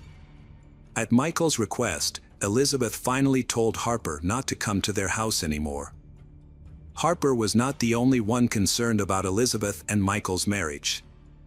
Elizabeth's mother, Donna, also disapproved of the relationship and refused to come to Iowa for her daughter's wedding. However, in June 2000, Elizabeth went to California to attend her younger brother's high school graduation. Although Michael stayed in Iowa, he continued to keep an eye on Elizabeth. During the 3 days Elizabeth stayed with her mother, Michael called her repeatedly. He was concerned that Donna was trying to influence Elizabeth not to return to Iowa. After each call, Elizabeth felt sad and confused. She considered leaving her husband but was not sure. To reassure Michael, Elizabeth moved out of her mother's house and moved in with Shannon Gerber, her childhood friend. Shannon had kept in touch with Elizabeth since Elizabeth moved to Iowa. They tried to talk every month, often calling when Michael was not home. However, Elizabeth's move to live with her friend did not lessen Michael's anger. Instead, he began harassing Shannon by calling her repeatedly. Most of the calls were threatening. Shannon recalled Michael threatening Elizabeth. He screamed at her and said he would kill her if she did not come home. Michael also threatened to kill Elizabeth's mother, younger brother, Shannon, and her young son. He called her constantly, day and night, sometimes dozens of times an hour. Finally, Shannon's husband couldn't take it anymore and turned off the phone. This clearly made Michael even angrier. Shannon begged Elizabeth not to return to Iowa. "I didn't want her to go because I was afraid I would never see her again," Shannon confided. She deliberately took a detour to the airport, hoping Elizabeth would miss her flight. However, the flight was delayed and Elizabeth was still able to catch it. After returning to Mount Pleasant, Iowa, Elizabeth began working at Experian. There, she met Sarah Thomas, a coworker who quickly became her best friend. Because Sarah lived near the Sipura family home, she often took Elizabeth home after work. During these trips, they talked a lot and Elizabeth gradually trusted Sarah. She shared with Sarah about her difficult relationship with her husband, Michael, and even showed Sarah the bruises on her body that Michael had caused.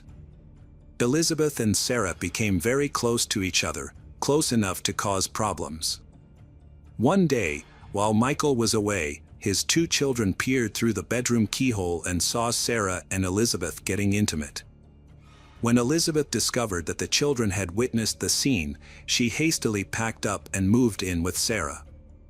When Sarah's girlfriend, Terry, went outside to walk the dog, Michael came over and asked her to call Sarah's work phone and ask Elizabeth to return home. He had a bottle of alcohol in his hand, and his children were following him and crying.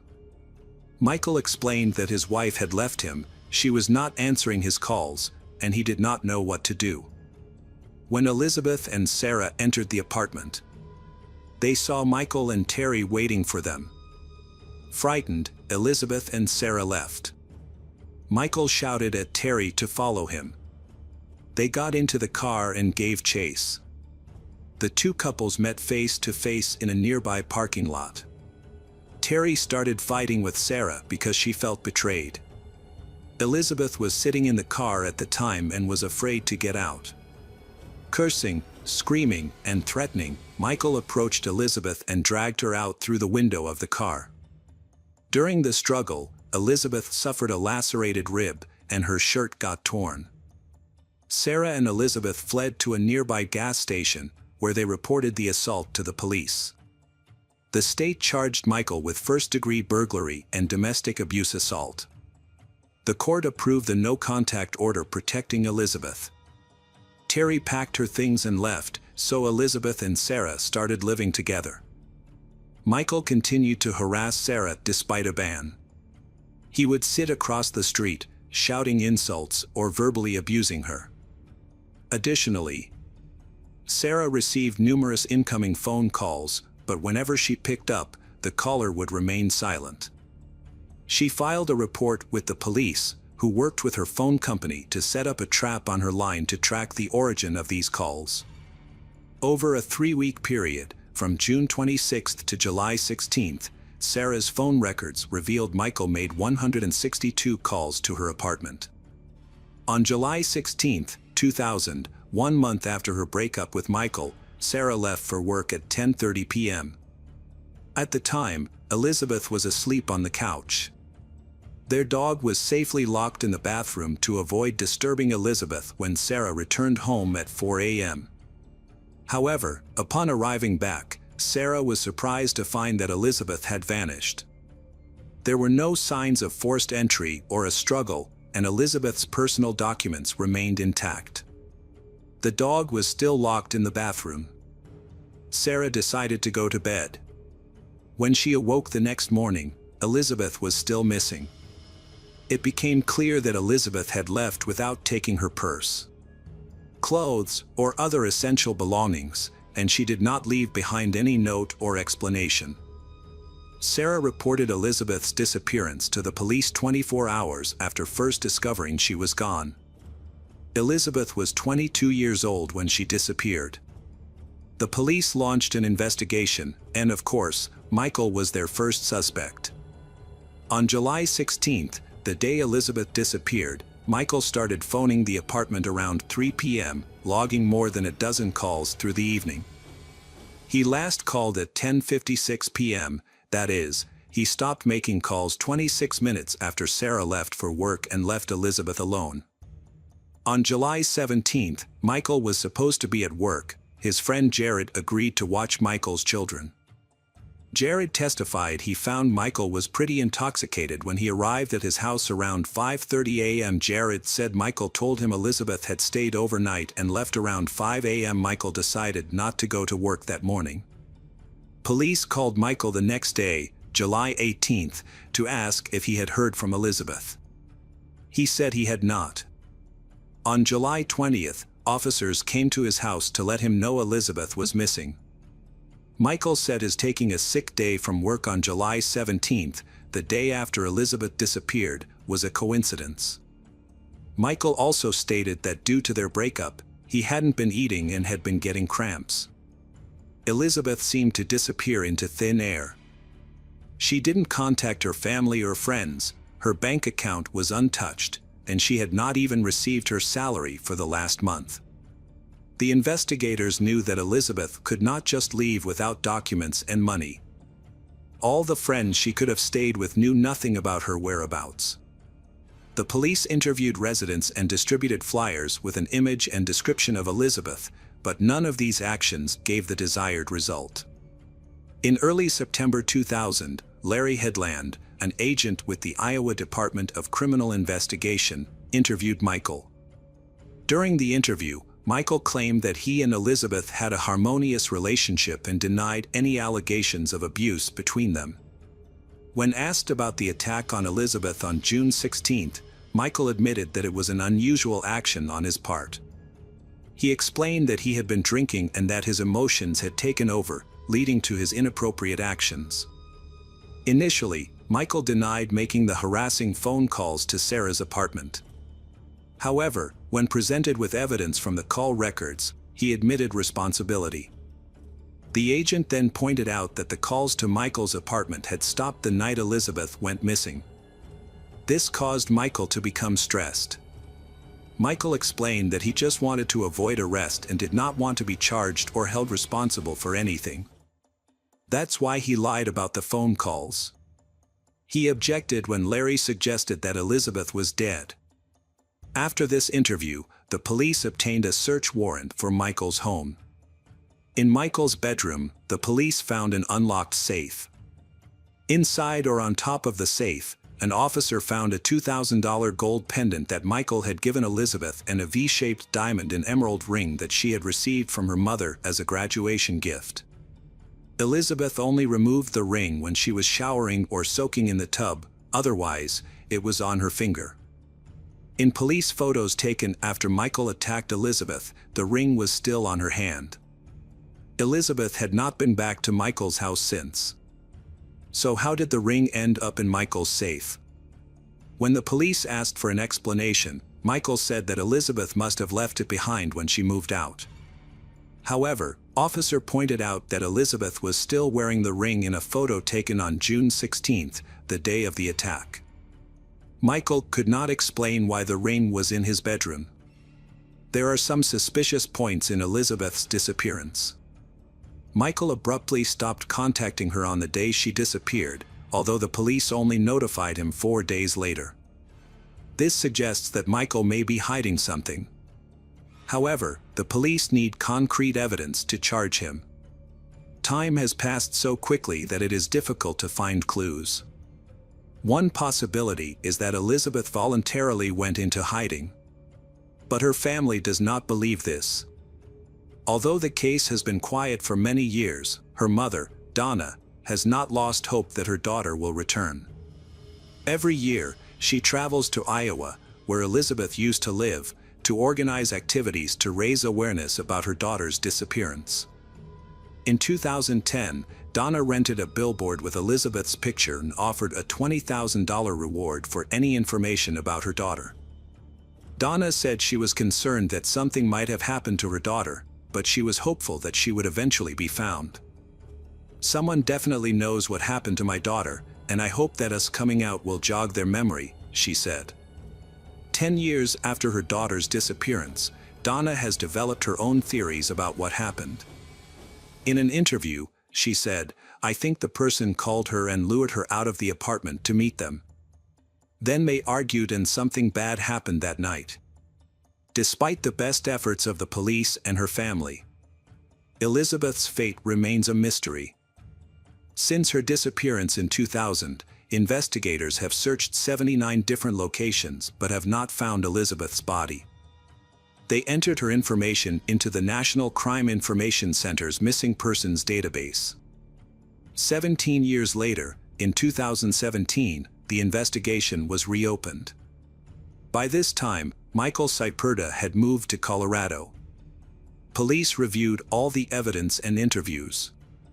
They discovered a key detail that had previously been overlooked. Jared, Michael's friend who was assigned to watch Michael's children on July 17, 2000, told police that when he arrived at Michael's house at 5:30 a.m., he found Michael quite drunk. According to Jared's testimony, Michael said that Elizabeth had stayed the night and left around 5 a.m. However, in previous interviews, Michael had never mentioned Elizabeth sleeping over at his house. More significantly, Elizabeth's jewelry was found in Michael's safe. Authorities decided to arrest Michael 17 years after Elizabeth went missing. Although her body was never found, investigators believe that Elizabeth was dead and that Michael was the culprit. In November 2017, Michael was arrested in Colorado and extradited to Iowa, where he was charged with first-degree murder in the death of his wife Elizabeth. Donna said, "This is the best news we've had in 17 years. We've waited a long time and are so glad that he's finally been arrested." Michael later waived his right to a jury trial. The loss of key physical evidence, especially the victim's body, made it significantly more difficult for prosecutors to prove guilt. Without a body, forensic experts could not determine the cause of death, and the jury could not directly observe the victim's injuries or view crime scene photos. The defense argued that the prosecutor's goal was not to find the truth, but to convict Michael by looking for inconsistencies in witness testimony. Although the trial took place 18 years after the incident, the defense acknowledged during closing arguments that a body was not required to establish a homicide. However, Michael still challenged the state's evidence of Elizabeth's death. The district court concluded that the state had proven her death beyond a reasonable doubt. The court held that any theory that Elizabeth was still alive and could reappear at any time was unrealistic.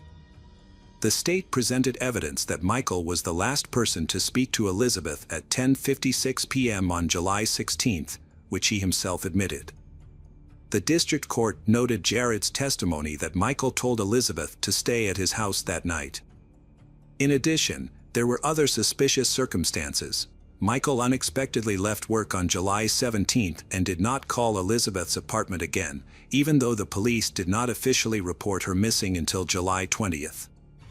From this evidence, the state established that Michael's hatred of Elizabeth led to murder. Because Michael was controlling and possessive of Elizabeth, it was highly likely that he intentionally caused her physical harm when she decided to leave him for someone else. The strained relationship between them was clear evidence of Michael's intentional intent to cause harm. The state presented evidence that Michael had repeatedly threatened to kill Elizabeth and dispose of her body so that no one would find it. From these repeated threats, the jury could conclude that Michael had intended to kill Elizabeth. The court reviewed the evidence and made a crucial decision. They discovered that Elizabeth had opened a new bank account just 9 days before her disappearance, but had not withdrawn her last paycheck. They concluded that she was dead. After carefully evaluating all the evidence, the court found that Michael was responsible for Elizabeth's death. On June 25, 2018, Michael Cyperda, 58, was convicted of first-degree murder. On August 23, 2018, the court sentenced him to life in prison without parole and ordered him to pay $150,000 in restitution for Elizabeth's death. However, the story does not end there.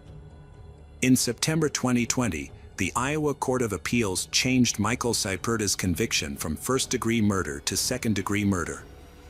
Judge Mary Tabor, in a 30-page ruling, noted that while there was enough evidence to conclude that Elizabeth was dead and that Michael was responsible, the prosecutor failed to prove that Michael intended to kill Elizabeth.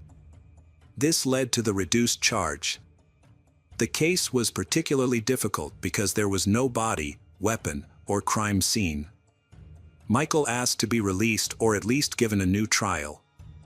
Ultimately, the court sentenced Michael Cyperda to 50 years in prison, with the possibility of parole after 30 years. Hey detectives! Welcome back. We've got another mysterious case to explore. The case of Alison Bonilla. Alison Pamela Bonilla Vasquez was born on November 7, 2001, in Cartago, Costa Rica. She is an only child, living with her mother Yendrai Vasquez. In addition to her mother, her grandparents Ramon and Marjorie, and her aunt Samara also helped raise Alison. Alison's father left the family shortly after her birth. He chose to be with another woman who was pregnant. He did not want to play a role in Alison's life. Only once, when he was diagnosed with lung cancer, did he ask to see his daughter, and Yendrai allowed him to. It is worth noting that his second family did not know about Alison's existence. Alison and her mother, Yendrai, had a particularly close relationship. For Alison, Yendrai was not only a mother but also a father. Therefore, Alison often gave her mother gifts on Father's Day. Their relationship went beyond the typical mother-daughter relationship. Alison felt comfortable sharing everything with Yendrai without fear of being misunderstood or judged. Despite not having a father, Alison did not feel lonely or abandoned. She had a large family and enjoyed spending time with them.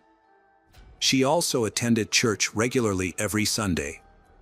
Relatives described Alison as a kind, outgoing, and friendly girl. In photos, she always looked happy, and there was no sign of sadness or longing in her eyes.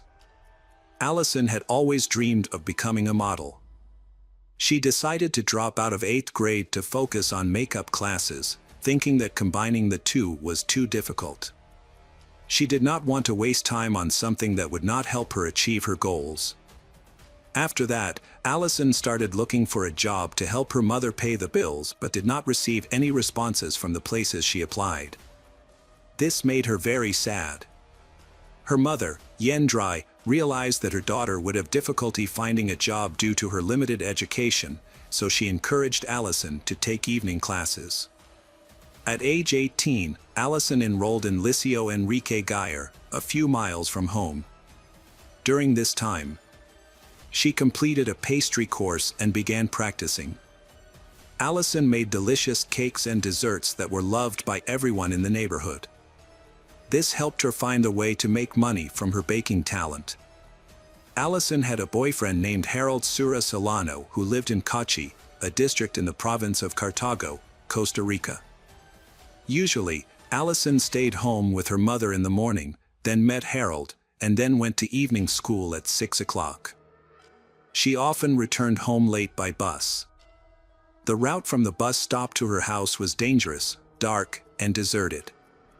Therefore, Allison always informed her mother of her location, and sometimes her mother picked her up at the bus stop or halfway. On March 4, 2020, Allison went to her mother's nail salon, then visited her classmate Pal for about 15 minutes. They arrived at school at 6 p.m. and separated because they had different classes. Allison arrived at school and waited in an empty classroom for about 15 minutes before realizing that her classes had been canceled for the day. Instead of going home right away, she decided to visit her aunt who lived near the school. However, her aunt was not home. Allison then decided to go to her boyfriend Harold's house. When she arrived, she learned that Harold was at work but would be back soon. Harold's mother invited Allison inside to wait. When Harold returned, the family had dinner together, talking about a variety of topics and discussing future plans. After dinner, Harold excused himself for a moment, saying that he had urgent business to attend to but would be back soon. At 8:15 p.m., Allison left Harold's house without waiting for him to return. This set off a chain of events that would become nationally known. Harold returned home about 5 minutes later and, seeing that Allison had left, texted her to ask where she was and offered to give her a ride home on his bike. Allison replied immediately that she had already arrived at the bus stop. While waiting for the bus, she texted her friend Pa to ask if Pa's cousin could give her a ride home on his bike. However, Pa's cousin refused because his bike was a special type and not suitable for two people. It is unclear why Allison did not ask her boyfriend for help. She may have been angry with him or did not want to bother him. Allison got off the bus at 8:43 p.m. Her house was about a mile away. Feeling anxious and scared, she texted her mother to pick her up. At 8:45 p.m., Allison texted her boyfriend and mother that two suspicious men had gotten out of a car and were following her. She decided to run home to avoid them. The road Allison was on was dangerous, poorly lit, and had few people. There was only one security camera there, which captured a blurry image that could have been Allison. Allison's mother, Yendrai, went to the bridge half a mile from their home to pick up her daughter but did not see her. She tried to stay calm, thinking that Allison might have gone back to the bus stop for safety.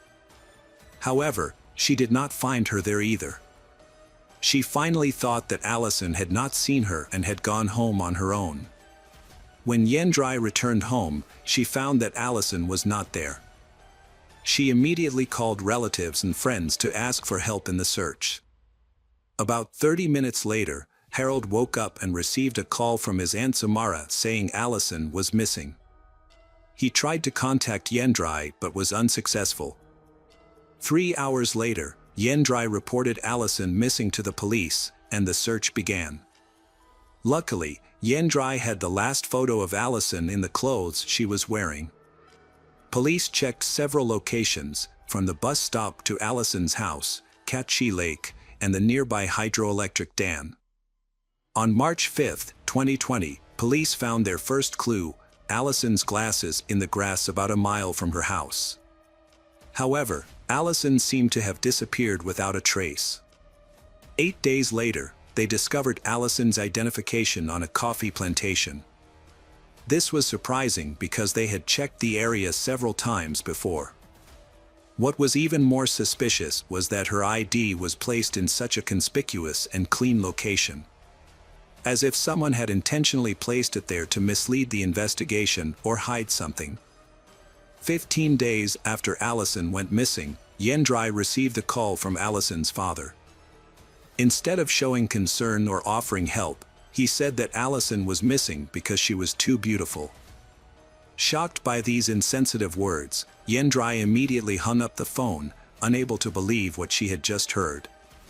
For a long time, the family, police, and volunteers continued to search for Allison.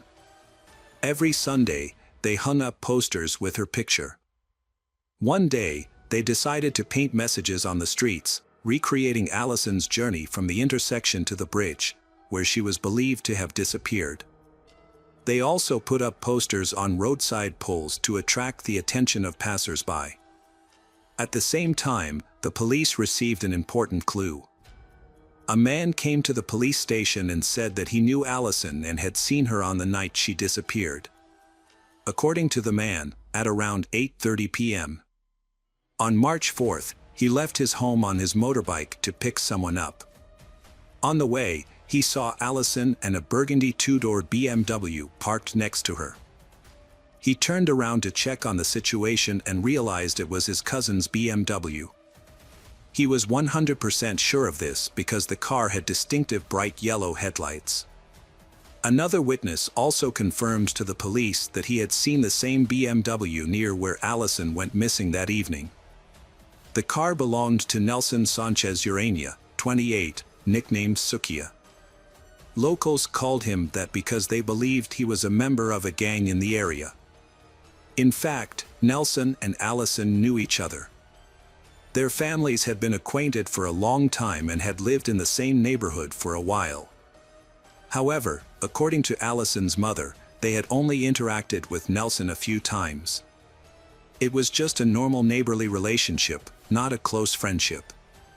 One day, Nelson offered to give Allison and her cousins a ride home. She agreed because it was morning, she was not alone. And she thought Nelson was a good person. On March 2nd, 2020, 2 days before Allison went missing, Nelson contacted her via Facebook.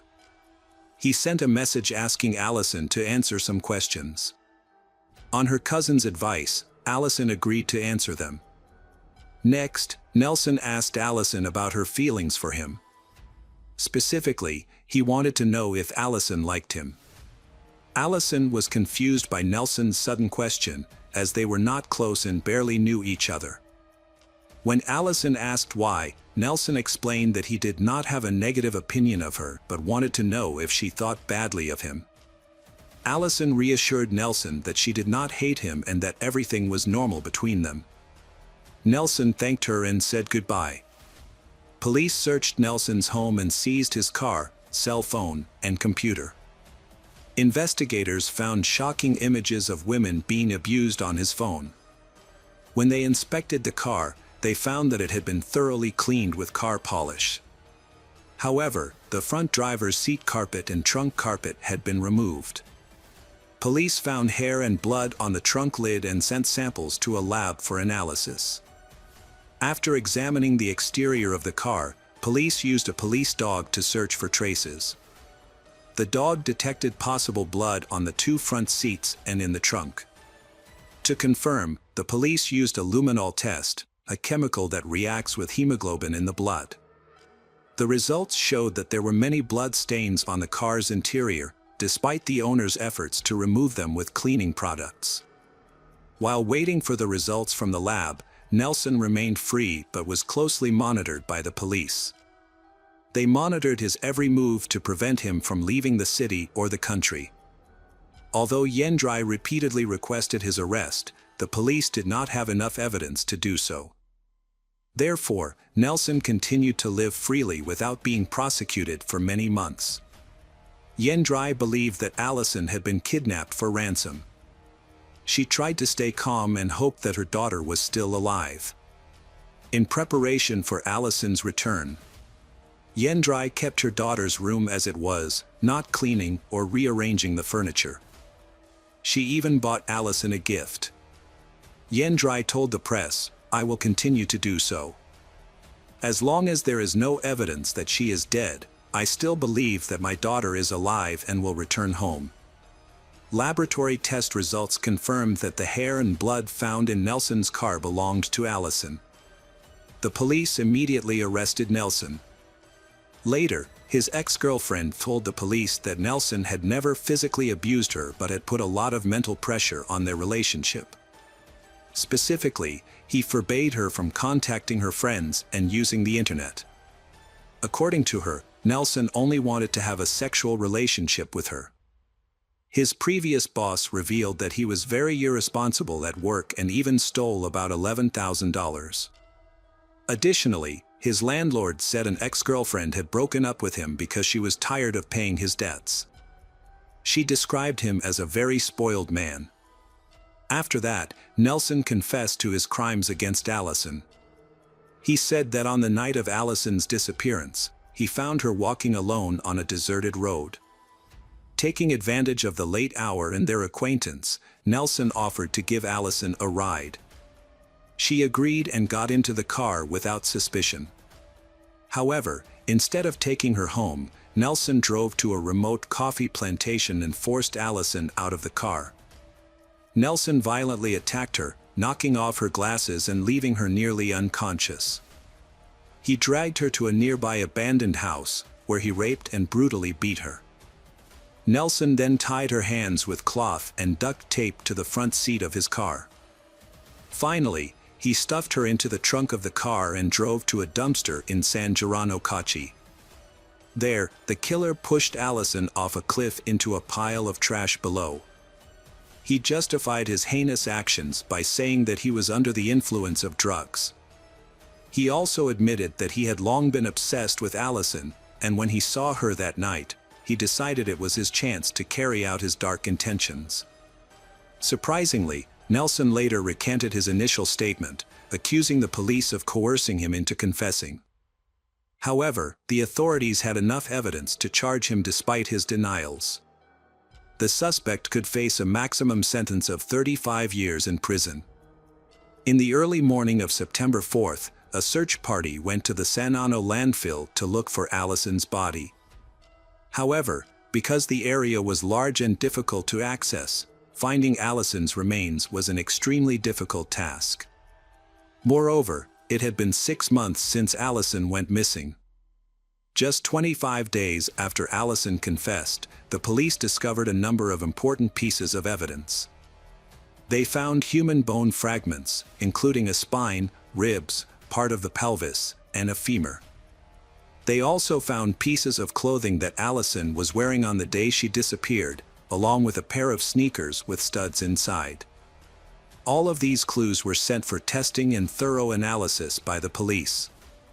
José Francisco Herrera, the suspect's defense attorney, questioned the authenticity of the evidence because it was found by volunteers, not professional police. He also said that the discovery of the remains coincided with the time his client declared his innocence, which was suspicious.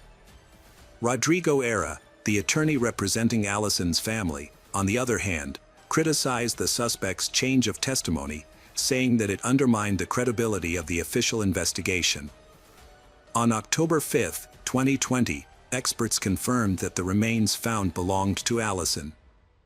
Because only a partial body was found, they were unable to determine the exact cause of death. However, examination of the remains revealed multiple fractures that appeared after death, suggesting she may have fallen from a great height. Her clothes were torn and her sneakers had bite marks, suggesting a possible animal attack. This would explain why the remains were found scattered in different areas of the landfill. Allison's mother, Yendrai, is furious with the police for not listening and acting promptly. She believes that if they had arrested Nelson sooner, he would have confessed and Allison's body would have been found in better condition. This is an irreparable loss for the family. Despite the terrible pain she is enduring, Yendrai finds some solace in saying, "My daughter is in a better place now, where no one can hurt her anymore." The trial of Nelson took place on July 19, 2021. Harold, Allison's boyfriend, was a key witness in the case. According to Harold's testimony, on the afternoon of March 4, 2020, at approximately 6:30 p.m., he returned home and found Allison there with her mother. Harold then left for approximately 5 to 10 minutes. When he returned, he discovered that Allison had left without saying anything. While Allison was on her way home, Harold texted her repeatedly. As soon as she got off the bus, Allison texted Harold to say that two men were following her. Concerned for her safety, Harold suggested that she take a taxi and promised to pay for it. However, Allison refused twice and said that she would run home. Harold did not receive any further response from Allison after that text message. According to his explanation, he only informed his mother of the situation. He did not contact Allison's mother, Yendrai, because his phone battery died. He then fell asleep for about 30 minutes. It was Allison's aunt who called him to inform him that his girlfriend was missing. Since then, he said he has been worried and tried to call Allison several times, but all the calls went to voicemail. He also could not be reached via WhatsApp messages.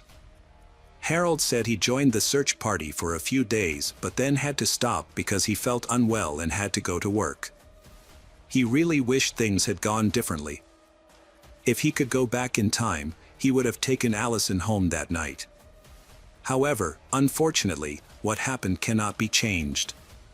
On August 18, 2021, the court sentenced Nelson to 18 years in prison for taking the life of Allison.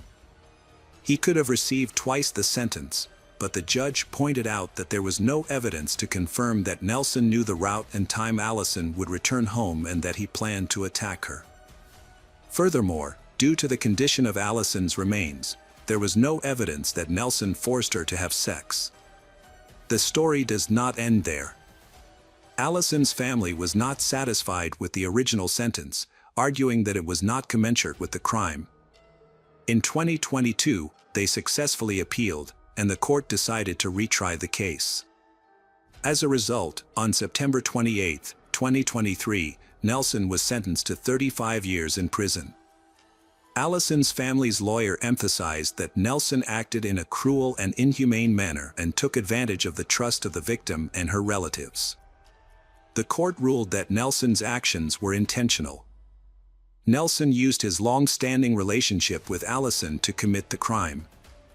The criminal court also took into account Nelson's lack of remorse for his actions. Although still hurt and angry, the victim's family was relieved by the new verdict. The decision ended a painful chapter in their lives that lasted more than 3 years and put an end to this nightmare. Allison's family created a memorial at the spot where her body was found. They placed a cross, flowers, and a small altar with a photo of Allison and a statue of the Virgin Mary. Allison's case has caused a stir in Costa Rican media and social media. It has also led to many marches in memory of Allison and other women who have been victims of similar violence. Welcome back, detectives. Let's dive into another horrible case. The case of Eva Blanco. Eva Blanco was born on February 17, 1981, in Spain. Her father is Manuel Blanco, and her mother is Olga Puig. In 1997, the Eva family moved to Algete, a small city near Madrid. They chose this place to enjoy a peaceful life, away from the hustle and bustle of the capital. Of the 3 sisters Eva, Rebecca, and Maria, Eva is known as the quietest girl when she is with her close friends and relatives. However, Eva always radiates as a cheerful, trustworthy, and wonderful companion. She is also very active in sports activities, and this passion brings Eva endless joy and happiness. At school, she is admired by many people for her charm and warm, friendly personality. Eva is a good example for her younger sisters and is a responsible girl. She always followed all the rules set by her parents, including the curfew, so that they did not have to worry or be upset. However, on fateful day, things did not go as planned. On the afternoon of April 19th, Eva and her friends were playing tennis, enjoying the carefree moments of youth. They had no idea that this seemingly normal afternoon would soon turn dark and sad. On Saturday evening, as the sun set, they decided to go to a local disco to enjoy their strong friendship and spend time together until late at night. Eva asked her mother for permission to come home later than usual. Olga, seeing that her daughter was always responsible, agreed to let Eva stay until midnight before going home. It was late at night, and the clock struck 11:30. One by one, the group said goodbye to each other and returned home, including Eva. Little did she know that her journey home would lead to dangerous mysteries. Eva and her friend decided to take a shortcut through a vacant lot to get home faster. It was a route she had taken many times before, but fate had other plans for her. At 11:45 p.m., they parted ways, and Eva began walking through the familiar dark vacant lot. As midnight approached, Eva's mother became worried that her daughter had not returned home. She contacted Eva's friends for information, but they said they had broken up and that Eva was supposed to be home by then. This made her even more worried. She decided to alert her husband, a tow truck driver, who soon began searching for Eva in town. They were joined in the search by their nephew, a local police officer, and the father of one of Eva's friends. At 1 a.m., Eva's parents reported their daughter missing to the local civil police station. However, they were disappointed by the lack of interest shown by the police, who took just over an hour to file a missing persons report. The police downplayed the seriousness of the situation, suggesting that children Eva's age were often on drugs and that she might be lying in a doorway or on the sidewalk. This clearly implied that they were not taking the search for her seriously. During the night, Eva's father visited the local civil police station 15 times. He was extremely frustrated and criticized the agency for not quickly organizing a search for Eva. He accused the civil police of neglecting their duties. However, the police denied this and explained that according to normal procedure, they would wait several hours before starting a search for a missing person. Meanwhile, Eva's father was still worried and hoping that his daughter would return safely. However, the real reason behind this delay remains unclear, adding to the uncertainty and despair. The search for Eva began at 2:30 a.m. Family, friends, and authorities searched the town and surrounding area. However, the police did not file a missing persons report until 8 a.m. By noon, Eva's family had contacted local television station Telemadrid, asking them to report on the incident. At 9 a.m., Eva's body was discovered by two elderly people, 6 kilometers from the town of Algete, near a road construction site connecting Cobina and Belvis de Jarama. This area is often chosen by young couples for private rendezvous in their cars.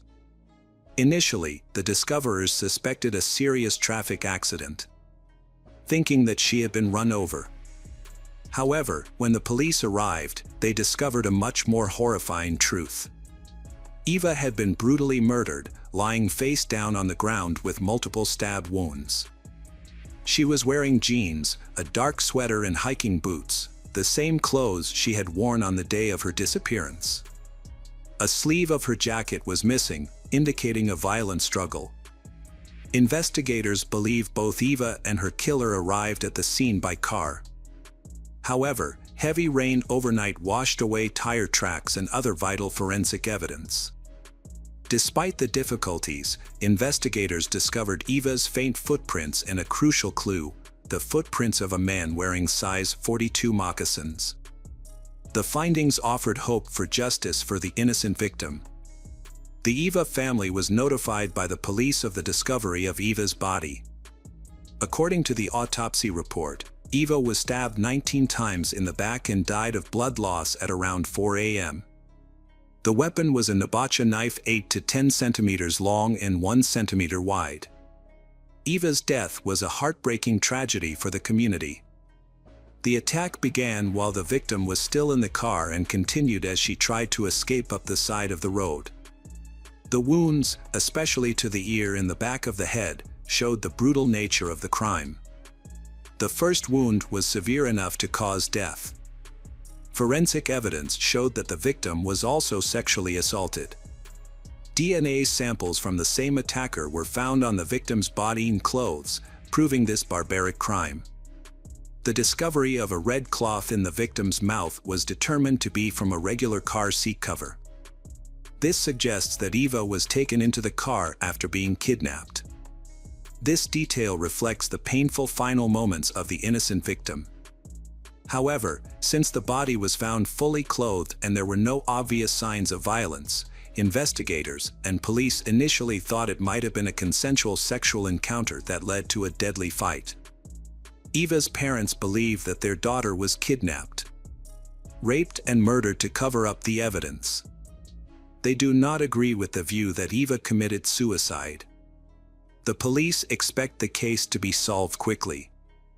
They suspect that an acquaintance of Eva's offered to drive her and took her to a secluded place, a popular spot for couples, where the tragedy occurred. Police initially suspected Eva's ex-boyfriend in Fuente El Saz, but he was cleared after questioning. The investigation then focused on men known to Eva's family, specifically people she might have trusted enough to take a ride with. Nevertheless, as the case became more complex, police could not dismiss the possibility that the perpetrator was a complete stranger. But Eva's friends were adamant that she would never take a ride with a stranger and believed that she had been forced into the car. Adding to the mystery, some neighbors linked the incident to an unknown blue car that was seen in town around midnight following another girl. The driver was described as a blonde man in his 20s. Unfortunately, no one recorded the license plate number, leaving a vital clue in the case untraceable. During the investigation, investigators discovered unidentified male bodily fluids on Eva's body and clothing. However, this information was kept secret and not disclosed to Eva's family or the public. Simultaneously, the police secretly collected DNA samples from men who were related to or knew Eva to compare with the DNA found in the fluids. Eva's father's, Manuel, DNA was taken from a cigarette he had smoked while drinking coffee and discussing the case with the police. Other samples were discreetly collected from alcohol tests or from cups used by the suspect in a bar. Although no matches were found, the Civil Defense Police still believe that the perpetrator is an adult male living in Algete or the surrounding areas. The investigation continues while Eva's family yearns to find out the truth. 8 months after Eva died in a tragic incident, her mother found 2 secret diaries in her daughter's room. The diaries were dated 1995 to 1996 and 1996 to 1997, in which Eva recorded details of her daily life up until the day she was murdered. Most of the entries revolved around Eva and her ex-boyfriend Miguel. Their names were repeatedly written in different colors of ink throughout the pages. Near the end of the book, Miguel's name was suddenly replaced by the number 343110, while Eva's name remained the same. Despite many attempts to decipher the meaning of this number, no one has found a satisfactory explanation. The true meaning of the number remains a mystery, leaving Eva's family and investigators haunted by this puzzling clue. After Manuel's DNA was ruled out as that of a suspect, he launched a campaign calling on Algete residents to voluntarily provide DNA samples to help with the investigation. With the mayor's support, in November 1999 an official notice was issued asking all males over the age of 16, about 5,000 people, to provide hair or saliva samples. However, Spanish judicial authorities rejected the proposal, considering it naive, inappropriate, and useless. Additionally, it could stigmatize those who refuse to provide DNA, a legal right without a court order. They also believed that the perpetrator would not voluntarily provide his DNA sample. Eva's father collected 2013 DNA samples from residents of Algete and surrounding towns and sent them to the local court for a decision. The judge requested an opinion from the Madrid chief prosecutor on the legality of the testing. On March 30, 2000, chief prosecutor stressed that only those suspected in the investigation should be tested, not all volunteers. Consequently, only 45 samples were tested, including 12 from Eva's relatives, acquaintances, and the people with criminal records, especially cases involving sexual crimes and knife violence. Time passed and the case went cold. But the turning point of the case occurred when a woman reported to the authorities that she saw a suspicious man at the construction site around 8 a.m. before Eva's body was found. The man was sloppily dressed, walking in the rain without an umbrella, looking as if he had been up all night, and appeared to be searching for something before getting into a white Renault 18. Police considered her testimony credible, as several other witnesses had also reported seeing the Renault 18 years ago, matching the fibers found on Eva's body. On October 28, 2013, police released a sketch of the suspect, made with the cooperation of a new witness.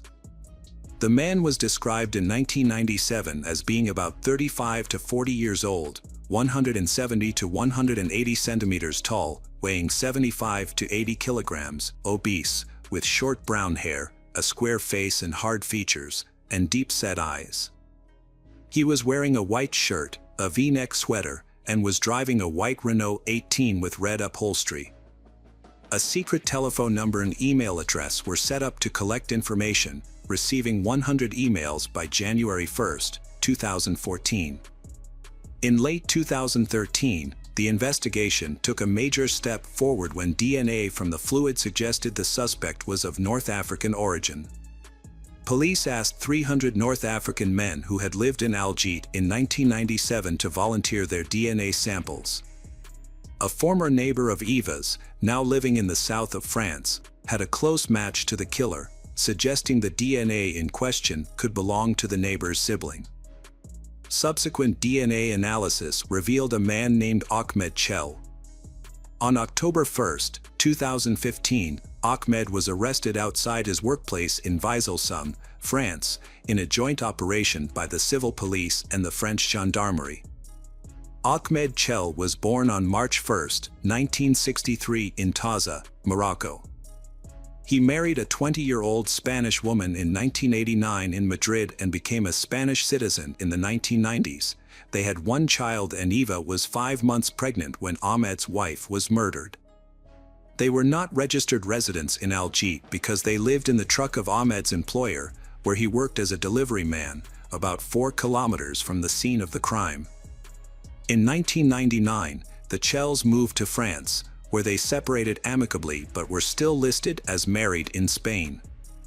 In 2003, Ahmed remarried a young Moroccan woman who lived near the Swiss border and had children. He worked as a welder on agricultural machinery but struggled with relationships with his colleagues. When confronted with DNA evidence, Ahmed claimed that 2 unidentified men had taken him to Eva's body and forced him to touch her. However, his ex-wife denied this, telling reporters that Ahmed had actually gone out with his brothers, as they often did on weekends. She revealed that one of the brothers had said he had been at the same club as Eva and had spoken to her after she had a fight with her ex-boyfriend. Eva returned to the club at 11 p.m. with friends instead of her brothers. Ahmed's ex-wife said that she and her brothers had not been questioned by the police.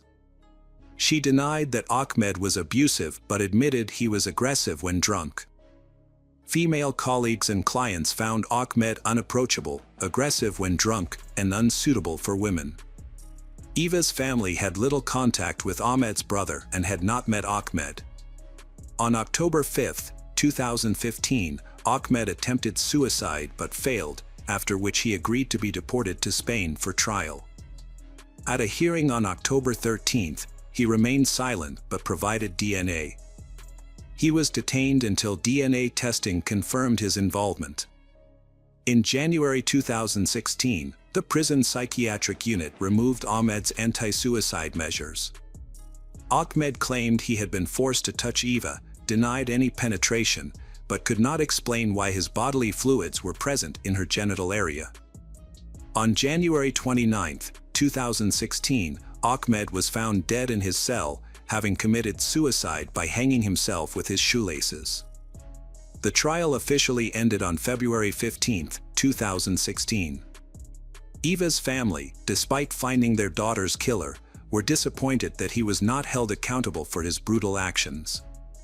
However, they believe that justice will be served in the afterlife. Eva's story is a journey to find justice after loss. The community unites to find answers for the young girl whose life was taken.